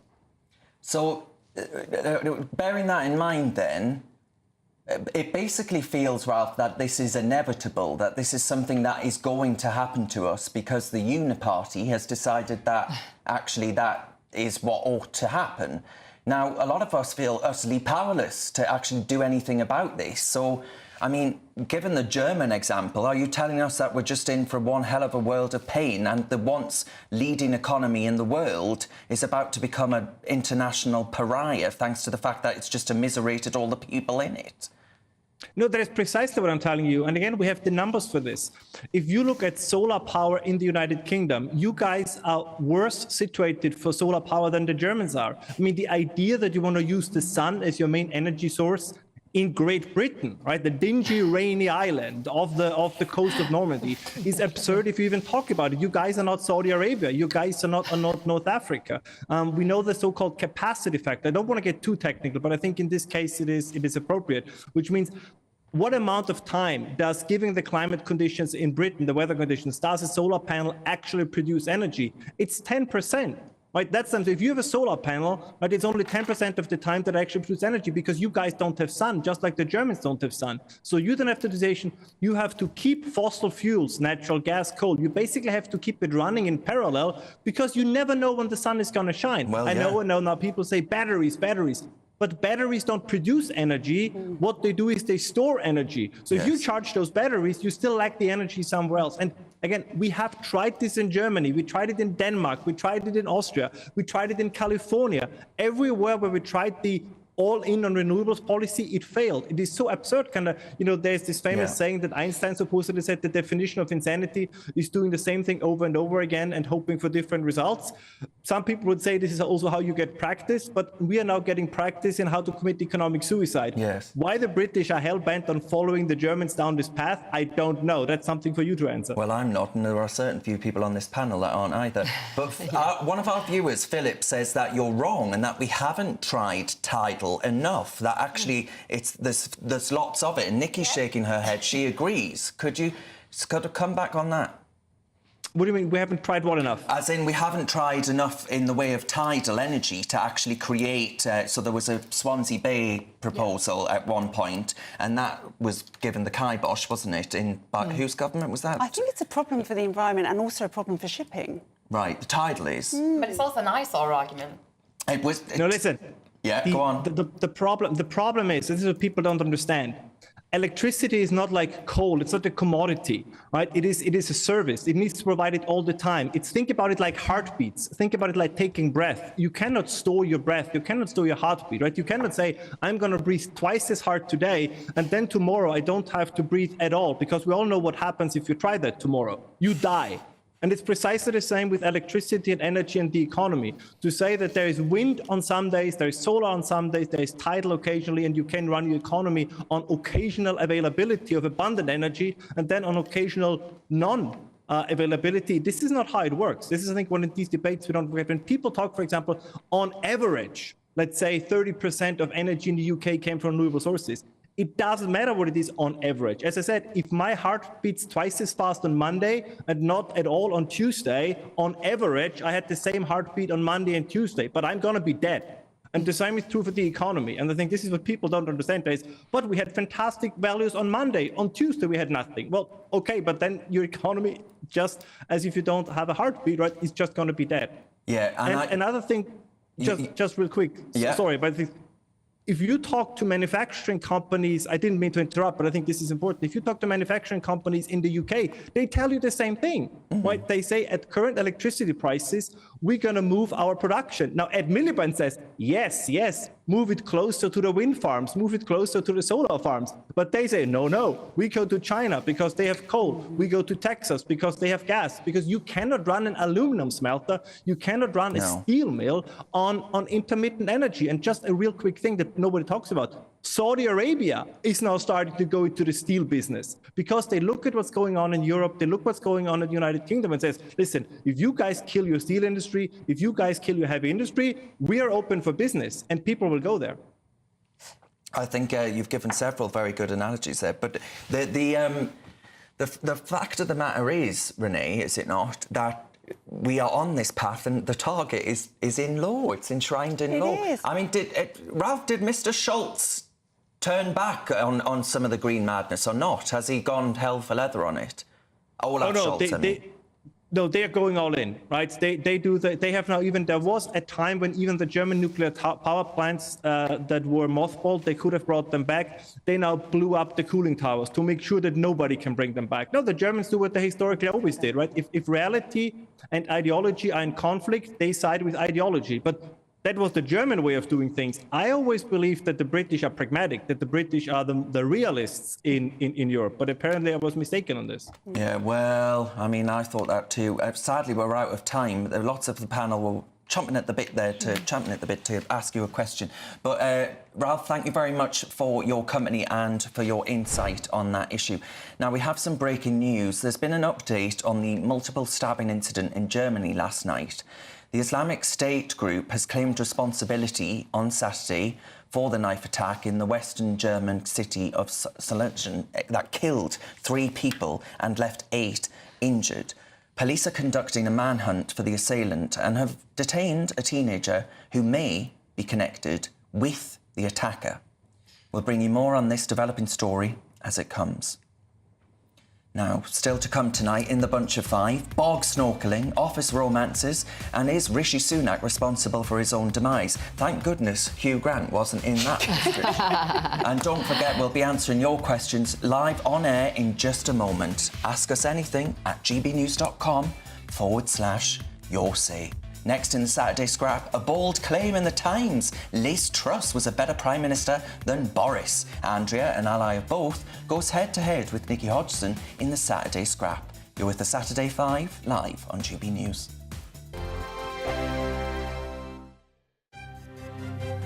GB News Breakfast, every day from 6 a.m.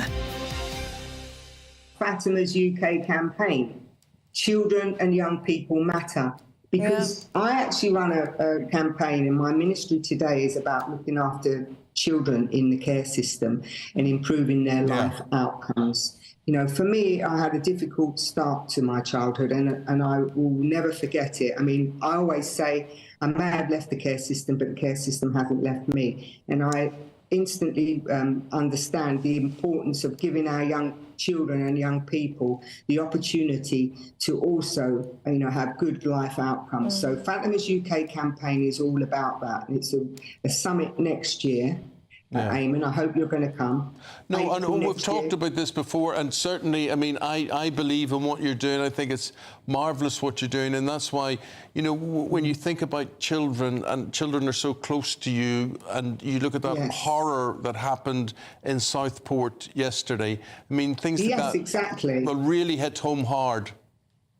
Well, children are the innocent ones, aren't they, Eamon? And this is what we look at when you think they're the future. We've got to start to put them back at the top. And it's a travesty when we see things like that, you know, Omar, that happen. You know, children are the ones that are impacted. And, you know, it's, for me, you know, really important to be able to do the best we can and looking after their future. And so hopefully, you know, I'm going to the Pyrenees in September, Eamon. That's my next challenge, the Bay of Biscay from France to Spain and back. And hopefully people can go online, fabulouscampaign.com, and give generously to help make a difference to these young people's lives. Because, as I say, children are the future. GB News, the People's Channel. Welcome to State of the Nation, daily plunge into the stories shaping our country. I'm Jacob Rees-Mogg, and Monday to Thursday we bring you the insights, the facts, the truth about how our country is being governed. Because what happens in Downing Street matters down your street. Tune in to State of the Nation every Monday to Thursday, 8 to 9 o'clock. Only on GB News, the People's Channel, Britain's news channel. Join me, Camilla Tominey, for a frank and honest discussion with those in power that cuts through the spin and gets to the heart of the issues shaping our nation. You haven't confirmed that you want to stand as leader, but you haven't ruled it out either. This report basically says that he's not fit to stand trial. Is he indecisive? Incompetent? I deliver the dose of reality Westminster needs. That's the Camilla Tominey Show at 9:30 every Sunday on GB News. The People's Channel, Britain's news channel.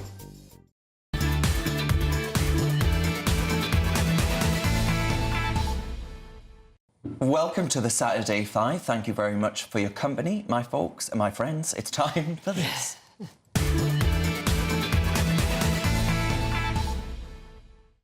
Yes, indeedy, it's time for tonight's main event, the Saturday Scrap. Now, we're seconds out, it's round one, and the question is, who was the better Prime Minister, Liz Truss or Boris Johnson? Well, the biographer for Boris Johnson, and many Prime Ministers actually, Sir Anthony Seldon, says Truss was the better leader in number 10, despite the constant claims, of course, that she crashed the economy. Sir Anthony, who's writing a new book on Truss, called Truss at 10, says Johnson's legacy was far more pernicious, adding, while she may only have survived fewer than 50 days in office and made many mistakes, she did at least have an intellectual drive and an economic policy consistency about her. All right, well, my friends, let's gear you up. There we are, Dame Andrea and Nikki Hodgson. Who's going to go first? OK, that's fine, absolutely. All right. I mean, firstly, Darren, we should never have got rid of Boris, and he won the stonking majority for the Conservatives, democratically voted in, and unfortunately it was the Lib Dem-leaning MPs in my own party who got rid of them, and so that was the worst thing that happened to me, and we wouldn't have been in this situation today. Now, Boris connected to the people, but when he got ousted, I backed Liz. I was there. She came up to, you know, my old constituency. She was sworn by lots of people with her fantastic policies. And I think that her policies was right. Unfortunately, she was not given enough time to enact them. And I think, unfortunately, not only the national media, but my own MPs didn't want her there. They wanted Rishi. So she was ousted. So that's what I think happened. They're both great. Obviously, I would say Boris because he was democratically elected, but I think Liz was great. Nikki? I think Liz was terrible. And the reason for that is multifold. But, I mean, I'd like to start by saying Liz Truss has dissed Yorkshire so many times, even though she was partially educated there. That hasn't got her off to a good start with me. But let's actually move to the economy. She basically gambled with all of our money in the kind of mini-budget that could only have ever supported the very richest and leave the poorest even more poor. She's a classic case of confidence being promoted over ability, and she has set women in politics back because of her recklessness. She's the Lady Jane Grey of politics, basically, and she should never have been Prime Minister. She was the most experienced.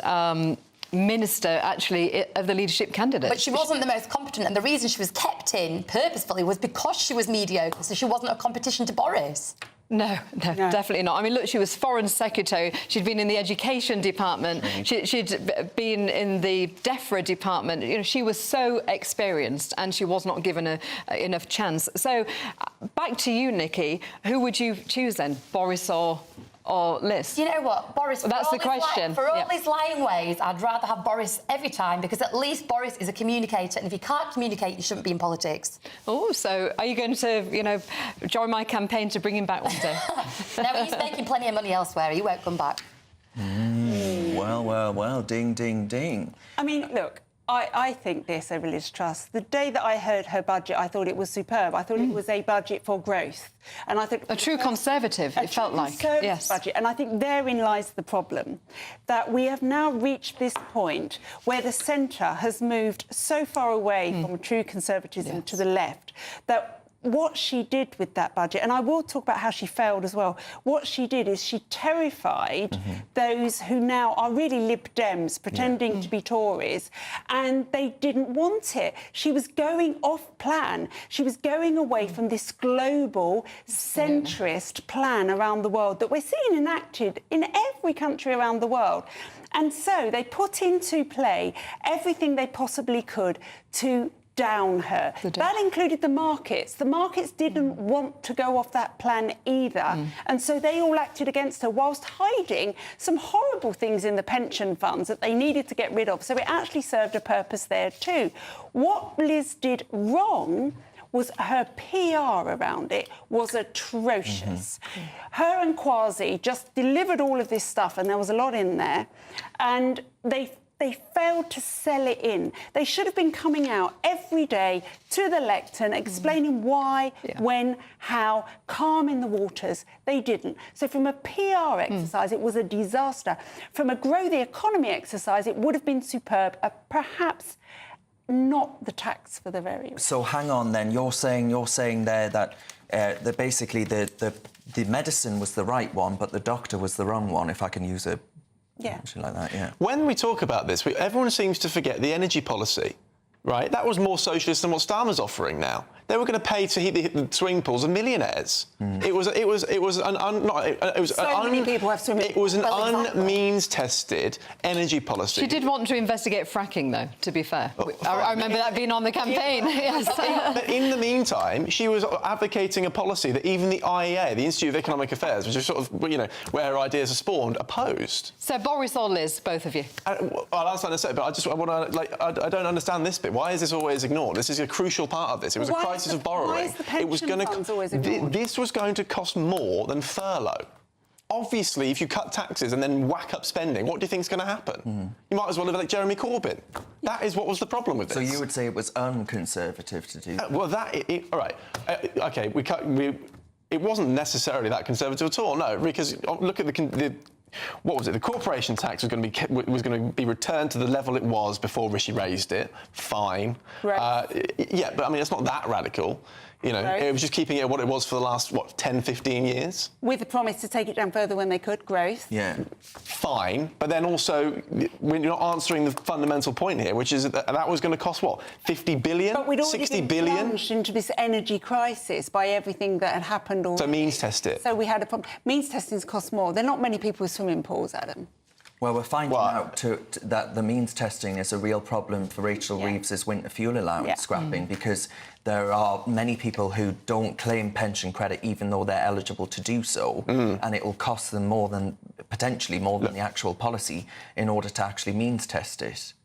No, I understand there are obviously going to be parts of this which are very difficult to manage, and they had to move quickly, which is partly, you know, what you were talking about with the speed of things and how there are bad salespeople for what was ultimately quite good ideas in isolation.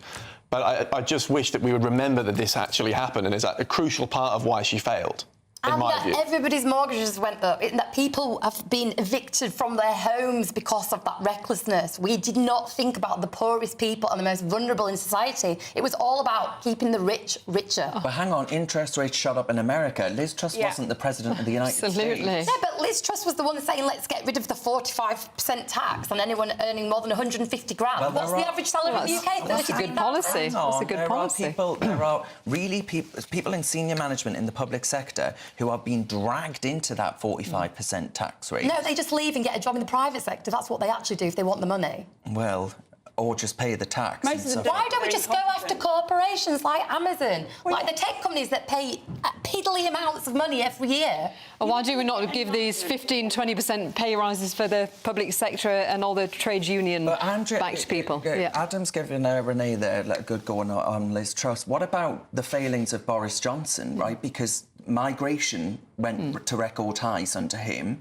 The net zero policy was utter madness under him. Look, I mean, I didn't agree with net zero policy. I mean, in any political party, you don't agree with every. Really let me down. You know, I campaigned for him heart and soul in 2019, and I felt he really let me down. But give me a leader where you agree with every policy. You know, Margaret Thatcher. Oh yeah. Oh yes. Bring back Margaret. I'd agree with about Margaret. Yes. Andrew, if we've got a sec, Margaret. I just wanted to. So, just to return to something we discussed earlier, which is the infection of the civil service with what this kind of metropolitan group thing, whatever you want to call it. Yeah. Didn't that metastasise under the Conservative government and under Boris Johnson? Why was that not addressed? Well, look, even Pretty tried to address it. Don't forget Jacob Rees-Mogg tried to address it. And by sleeping in Parliament while he was talking. Oh, no, that's ridiculous. He was actually listening, because in Parliament they have the speakers there and people... And it didn't look good. And politics is all about optics rubbish. as well. He was actually listening. You sit on the benches, there's got a speaker there. He was leaning into the speaker. Anybody else? But you've taken us off the point, actually. So, look, Jacob, the thing is, after COVID, I mean, even in the department I was in, education, the amount of people who's working from home in the civil service is ridiculous. And if you challenge them, you got seen as being a bully. And this is the problem. So we had people like Pretty who got told she was a bully when she was just challenging the civil service. So it's been ingrained for too long. It has, but I think they could have been much more robust. I think they could have gone. I would have just gone to town after that 80-seat majority. I think this is anyway, right, we're going to have to call that a time. Still ahead, in the bunch of five, we go into everything from Rishi's election timing to rom-coms. And don't forget, we'll be answering your questions live on air in just a moment in Ask the Five. It's your chance to ask us anything. You go to gbnews.com/your say. You're with the Saturday Five, live on GB News.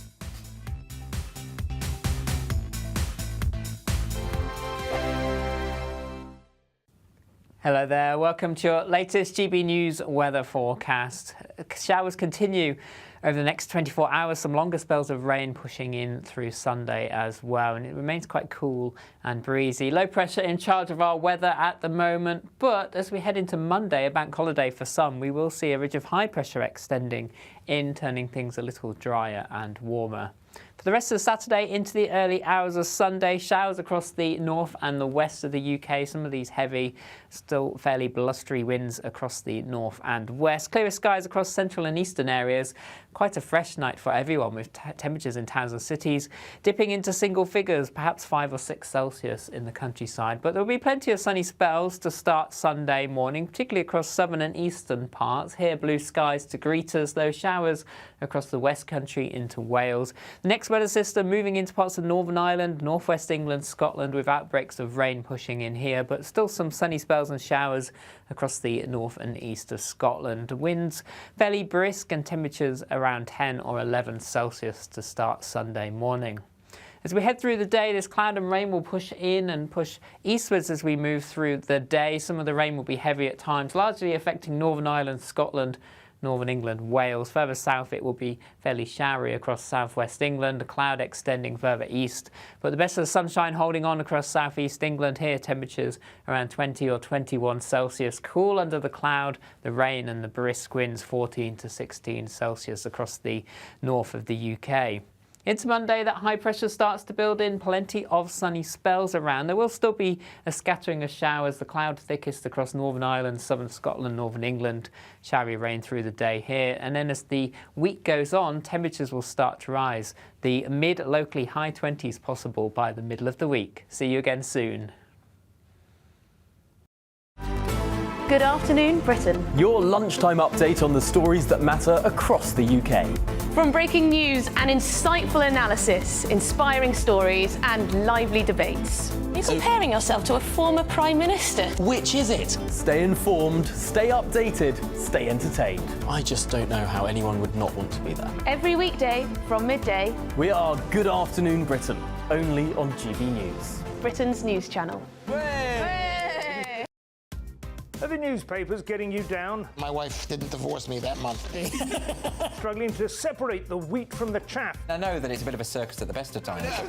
Well, don't worry. Headliners has got you covered. We'll take the burden of reading the day's news, and if we get depressed, who cares? It's an occupational hazard, frankly. That's Headliners on GB News from 11 p.m. till midnight, and the following morning, 5 till 6 a.m. on GB News, the comedy channel. Nah, just kidding. Britain's news channel.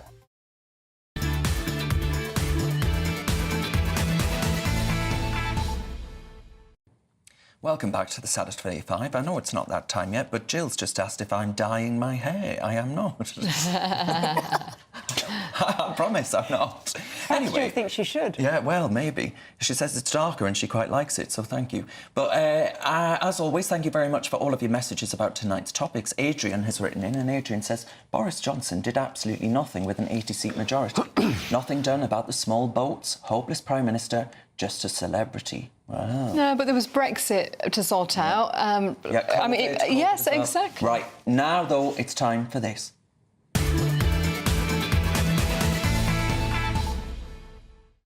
All right, Cherry, take it away. Right, so Ben Riley-Smith has an interesting a chapter from his new book in the Telegraph today, talking about the decision for Rishi Sunak to call the election early and go in July rather than November when everyone thought he would. Obviously, given they got absolutely pummeled, it seems pretty obvious that it was a mistake. And I think it's interesting, you know, the decisions, the influences that they had on them over things like overcrowding in prisons, lack of control over their own MPs, that is what pushed them towards it rather than waiting for the sunlit uplands. I still think they made a mistake. I still think they should have waited. And I think history will bear that out and they will regret it. Well, I mean, you know, you don't have to be Nostradamus to sort of think that that's going to be the prediction in the future, right? Well, yeah, I mean, it's pretty obvious. Yeah. Like I said, they got destroyed. I also think that the reason they went early is because they had word that Farage was going to join the fight, and they didn't want to give him the time to organise. That's probably true. They thought he'd be in America. No, actually, I mean, I had meetings with Rishi, with Nigel Farage, and I met with Rishi, and I actually said, you need to do a war cabinet reshuffle. You know, get some strong red meat in there, bring back Priti, bring back Suella, bring back Jenrick, get rid of Oliver Dowden, who's the most uninspiring Deputy Prime Minister we ever had, and wait and allow time for our policies to be actually show the shoots that they're working. And I also said to him that we need to do a deal with Reform and stand people as joint candidates. But what was bubbling in the background? I mean, I was one of the biggest rebels, again, under his leadership, and I called for him to publicly resign. But what was bubbling in the background was actually letters were going in. So he was going to be ousted anyway. Okay. So I think that's actually the main reason he went. Briefly, Andrew, do you think ultimately, come this next election, Reform seem pretty serious? They're democratising the party. The chairman's ear is very impressive, at least in my opinion. Are you of the view that there's going to be a Conservative Reform Unionist Party? I mean, I have to speaking to, you know, all of Reform in the lead up to the election. I mean, I've spoken to them afterwards as well. I can't see that happening. Look, they're feeling very confident at the moment. I think while they're going quite high in the polls, it won't happen. Let's see nearer an election. But as I tried to do before the election, we need to unite the right, because we do not want any more of what we've seen the last few weeks. Well, the problem is, you say unite in the right, but I think a lot of people in that party belong in the Liberal Democrats. Well, I've publicly said that, Darren. We need to sort out our CCHQ and our candidates department. All right. Renee, what have you got? So tomorrow in the UK, you may not know this, is the World Bog Snorkelling Championships. It's in Wales. What is bog snorkelling, I hear you ask? It is the epitome of British quirkiness. And we've got a clip to show you. Oh, dear. Bog snorkelling takes place in 2 trenches, which have been dug about 3 feet deep and are filled with mucky water. The taste of the bog water is like you've washed potatoes in some water and then you try and drink that. It's not pleasant. Renee, I was very amused to see CNN saying you're getting into some dirty water. Every river in Britain is dirty at this point. I know, but look, do you know what? The British, let's have a bit of light. The British are so quirky. They do this. It's a 60-yard channel, dug in some peat bogs. You're allowed to wear goggles and flippers. You're not allowed to use your arms. You have to use your flippers to swim it as fast as you can. The women's world record, you do it twice, is 1 minute and 22 seconds, and the men's, even in this, men are faster, is 1 minute and 18 seconds. And I can see you doing it, Darren. Yeah, well... I mean, do you know what I think we ought to do, Darren? We have a gurning championship. A gurning one. So I think we ought to pull the biggest gurn and see who qualifies. What do you think? Well, yes. Are you ready? Sounds outrageous. Right. Next up, this woman posted this picture of herself online, and she was at a wedding, and the Daily Mail got hold of it because it went viral online, with a lot of people asking a question. Now, hopefully people can see, viewers on radio won't be able to see, but it's a very low rise. Very revealing. Very revealing. You can see lots of her womanhood. And she is wearing this scarlet red dress that has this severe cut revealing parts of the body. Now, the question is not whether a woman can wear such a dress. Of course she can. The question is it appropriate for a wedding? No. Let's have a straw poll. It's so rude to take attention away from the bride or try to do it. It's so desperate. It's so try hard. Oh, my goodness, I'd just banish that person. I would have done for my wedding if someone tried that. The rule of a wedding dress is always that you mustn't upstage. Yes, absolutely. Or wear white, particularly. Is And that that's a correct? new thing where lots of people do wear white. I was asked by a guest if they could wear white, and I was like, absolutely not. When I get divorced, when I get married to the next one. But the most important thing is unkind, isn't it? Yeah. You just wouldn't do that. It's not your day. Exactly. You had that on last weekend. I don't know what it was, sorry. Did you wax your chest first? I hope you did, yeah. All right, Andrew, what have you got? Well, what I've got is... Not dress-wise. No. I'm a big rom-com girl. And I loved Bridget Jones movies. Helen Fielding actually came from my old constituency of Morley, who wrote it. And so I was eagerly awaiting this 4th instalment. But then the penny dropped. Who I loved in the, through the 2000s, Hugh Grant and his character. But given that Hugh Grant has become the wokey Gary Lineker of the film industry, is he a heartthrob anymore? I don't think he has. No. I don't fancy him now. Pretty handsome. He's probably pleased I don't fancy him, actually, but... Hasn't he moved away from those sorts of roles? Hang on, you had a Twitter spat with him. I think we've got it. Oh, go on. Oh, he swears. He does swear. And I pulled him up on this. Yes, I pulled him up. You will not destroy the freedoms my grandfather fought for 2 world wars to defend. Blimey, what a great example to set to your children. Well, he was talking about self-pleasuring, the M word. No. And he's a father. And so I pulled him up on that. But then he top-trumped me. He top-trumped me. Sorry and congratulations on your new appointment. You seem great. That was after my yellow dress moment. Oh, I see. Yes, but this is everything you need to know about Hugh Grant. He's a total narcissist, has been from day one. The thing is, when you're good-looking and young, you can get away with being a narcissist. And as you get older, it's not such a good look, which is why he plays villains now. Actually, his natural character's starting to come through on film. Renee, your sister knows Hugh, doesn't she? Go on, tell this story. So my sister actually works with Hugh because she works at Hacktoff. hacked or the media thing. Yeah, the media thing. He wants to regulate the press. He does. He does. People like Stop Adam them would saying be horrible able to things write. about him, yeah. Yeah, he's coming for me. Yeah, he's coming for you. But, you know, I think I was more shocked by, was that Renee Zellweger? Yeah, I meant to be. Not in the yellow dress, no. On the poster. Yeah. Yes. Photoshop beyond recognition, exactly. Yeah, so they were going to do another one. Oh, that's the Oh, I don't think so. She's just a woman who's got older, like all of us. No, she looks younger. No, she looks younger. Oh, do you think? She looks fake. She's meant to be a real woman that we can all connect with. Yeah, she's had way work too much done, airbrushing. She certainly had some work done. Yeah, oh yeah, more airbrush than. In the movie, she actually dates a really young man in it, doesn't she? Well, that's and Mr. Darcy dies. Mr. Darcy dies. All right, Nikki, what have you got? Well, should work colleagues be allowed to flirt with one another? This comes off the back of this case at the BBC this week. The presenter Jermaine Jenners, who it's come out had sent inappropriate texts to other staffers that he was working alongside. So I want to know if there's ever a time and a place where you can have a flirtation occur. Lots of people used to traditionally meet their partners at work, and now it's completely frowned upon. Is that where do we draw the line between harassment and flirtation? Renee.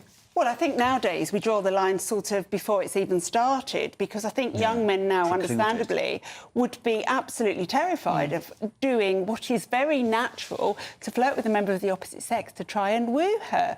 I mean, I met my husband, my first husband, at work. He was 16 years older than me. We ended up marrying. We were together for 17 years.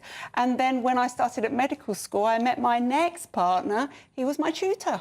Wow. So I'm all for it. I think that's where you meet people. So how do you draw the line, as Nikki says, between the distinction of an abuse of power and genuine connection with a person? Well, hopefully everybody understands about consent and power, and, you know, we're educated enough to actually control those things. But I accept that sometimes that probably isn't possible, and that's a shame, but it shouldn't preclude flirting at work. Yeah, sorry, yeah, go ahead, Eric. I was going to say, aren't there instances where, you know, people are passed over promotions and things like that? Yes, their advances are rebuffed, you know.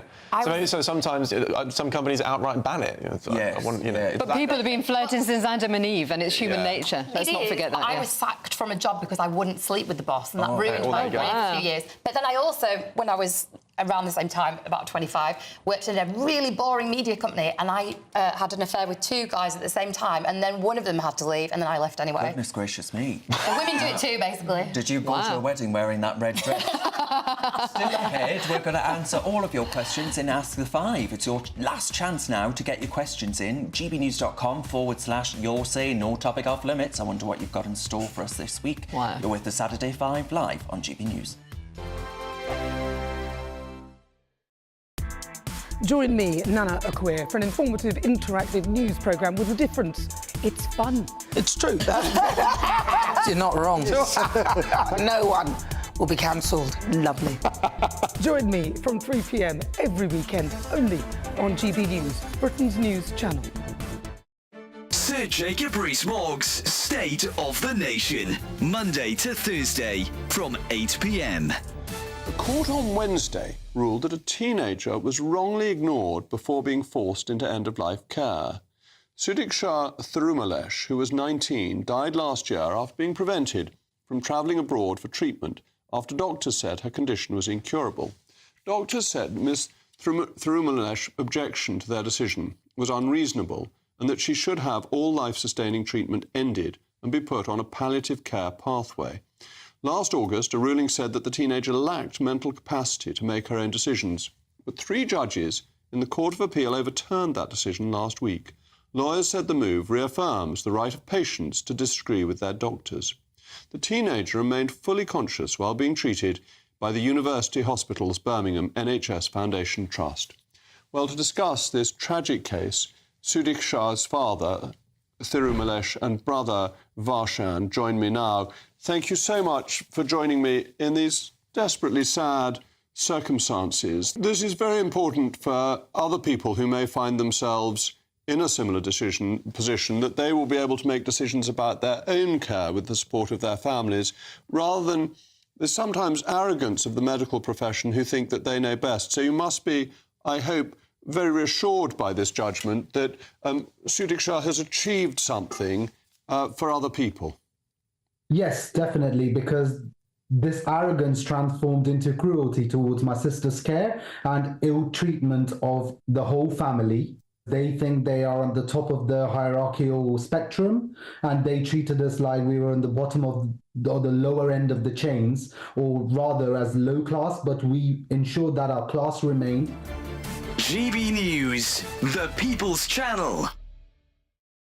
Join me, Neil Oliver, every Sunday night at 6 p.m. on GB News. And if an hour is not nearly enough for you, go to gbnews.com for special extended episodes online every Friday at 9 p.m, where we can truly get into the nitty-gritty of what's going on. GB News, Britain's news channel.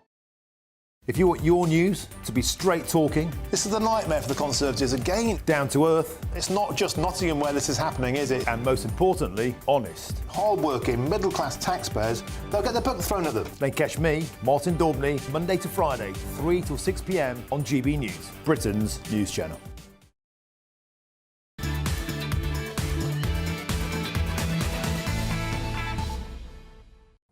Welcome back to the Saturday 5. As always, thank you very much for your messages and emails about tonight's topics. But speaking of which, it's time for this.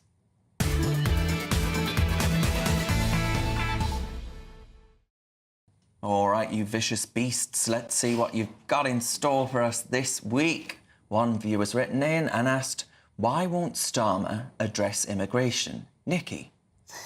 He's addressing immigration.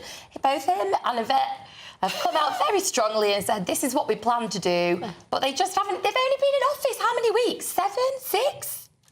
They just haven't got there yet. He's not addressing immigration because they're part of this global world where they want open borders to every single country and no difference anywhere. Everybody can move everywhere. No, complete rubbish. If we don't have immigrants in this country, the NHS will collapse, people will die. He didn't see immigration as a problem. No, he loves it. Yes. Yeah. In fact, I think he hates the horrible plebs that are here currently. Don't forget, not very long ago, Yvette Cooper was parading over Twitter holding a sign saying refugees welcome. Adam? Well, they have no answers, and they still haven't even recruited their border commander. What's happening with that? No one wants the job. And they've got rid of Rwanda, but they haven't got a different policy in place. Yeah. Right. OK, another GB News viewer asked us this. When is Dame Andrea Jenkins joining Reform now the Tories are toast? Would Nigel Farage allow her to join? Would you ever join Reform? Look, I like Nigel, and I've known him from... We marched from Sunderland, actually, fighting for Brexit all those years ago. But I don't even know if I want to stand again, to be honest with you. If you did? I don't know. I think what I believe is it depends who becomes party leader. If we go to the left, then the party's left me. That's a very honest answer. Yeah. Well done, you. It's not often a politician says that. I'm always honest. We're northern, aren't we? It's in our DNA. Do you think, Adam, she should join Reform? Oh. Do you fancy their chances in the next election? Well, they're professionalising very quickly. I think that's interesting because that's what they need to do. We've got a picture here showing that actually things are in movement. There we are. Yeah. So was that, Andrew, was that one of your leaflets? It was, yes. I mean, they had this Reform guy against me. I mean, I had an argument with Reform at the time because they didn't stand against the biggest Remainer in the neighbouring seat of Hilary Benn, who were trying to stop Brexit, and the guy lived in that seat. So I thought, if you can't, beat them, join them. Birthday, it was, yeah. I mean, like I said, I've got a lot of respect for Nigel, but I also put Boris on my literature as well, so and I had quotes from ministers, etc. But I wanted to show that I'm trying to unite the right. Absolutely. Well, this is what needs to happen for them. Next question, then. John asks: is the UK a secular society? Renee. I don't think the UK knows what it is at the moment. I think we have so diluted everything about our culture through this open border policy that we don't know what we are anymore. I would like to see the UK reinforce its Christian values. Oh, me too. And let's go from there. Yeah, I mean, Nikki, what do you make of that? Yeah, I mean, I'm unbaptised, so I'm going to hell anyway, so I shouldn't really be worrying about it. But, I mean, the reality is people don't bother to go to church anymore. Churches are running out of money because nobody cares enough apart from to go at Christmas and maybe Easter. We've got to face the fact that most people don't believe anymore. Well, do you know what? I would say that actually I don't know what the answer to that is. We have an established church in this country, but it seems that the head of that church, the Archbishop of Canterbury, seems absolutely determined to do everything he can to destroy it. It's going woke. So, yeah, massively. Yeah. So, and I think actually you can... commit blasphemy in this country for absolutely everybody apart from Muslims. So I'm not sure that if we are a secular society, because it seems that... I also think people... Compared to America, we are. You think we are? Oh, massively. Compared to America, it's a very different... It's a different game over there. Yeah. All right. Yeah. And also, people staying at home, not going to church, doesn't mean they don't believe. Yes. Well, I agree if you with want, I was just about to say, if you want evangelical Christians moving on in, they're going to do it anyway, sooner than later, so you can shift them over.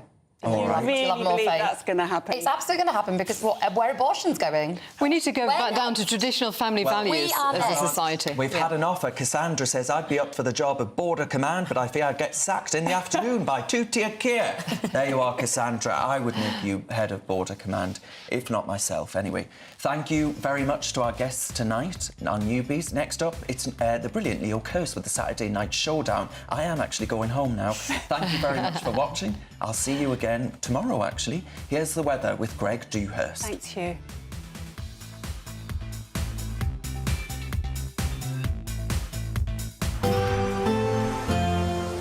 That warm feeling inside from Boxed Boilers, sponsors of weather on GB News. Hello there, welcome to your latest GB News weather forecast. Showers continue over the next 24 hours, some longer spells of rain pushing in through Sunday as well, and it remains quite cool and breezy. Low pressure in charge of our weather at the moment, but as we head into Monday, a bank holiday for some, we will see a ridge of high pressure extending in, turning things a little drier and warmer. For the rest of Saturday into the early hours of Sunday, showers across the north and the west of the UK. Some of these heavy, still fairly blustery winds across the north and west. Clearer skies across central and eastern areas.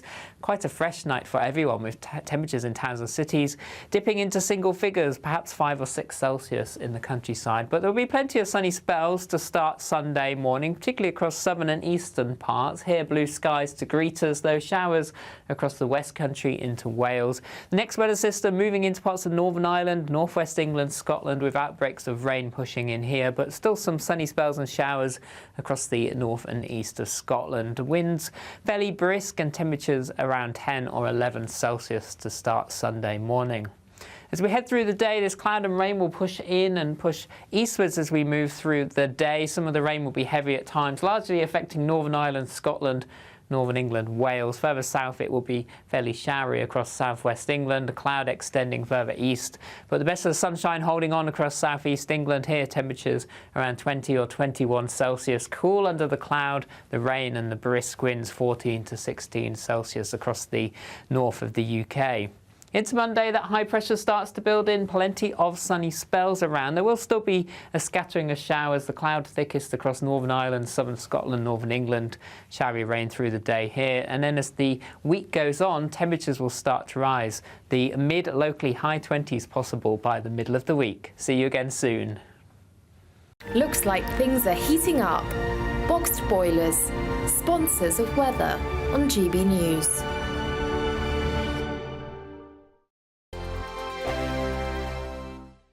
It's the final week to see how you could win an incredible £30,000 in cash. And you could be getting that winning call from us to tell you that you're our next Great British Giveaway winner. I can't believe this.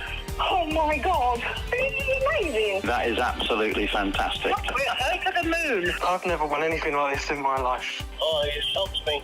I never won a penny in my life. If I was there, I'll buy you a drink. Get your entry in now for another chance to win £30,000 in tax-free cash. Text cash to 63232. Text costs £2 plus one standard network rate message. You can enter online at gbnews.com/win. Entries cost £2 or post your name and number to GB07 PO Box 8690 Derby Taxfree DE1 9TT. UK only. Entrance must be 18 or over. Lines close at 5 p.m. on the 30th of August. Please check the closing time if listening or watching on demand. Good luck. Welcome to State of the Nation, daily plunge into the stories shaping our country. I'm Jacob Rees-Mogg, and Monday to Thursday we bring you the insights, the facts, the truth about how our country is being governed. Because what happens in Downing Street matters down your street. Tune in to State of the Nation every Monday to Thursday, 8 to 9 o'clock.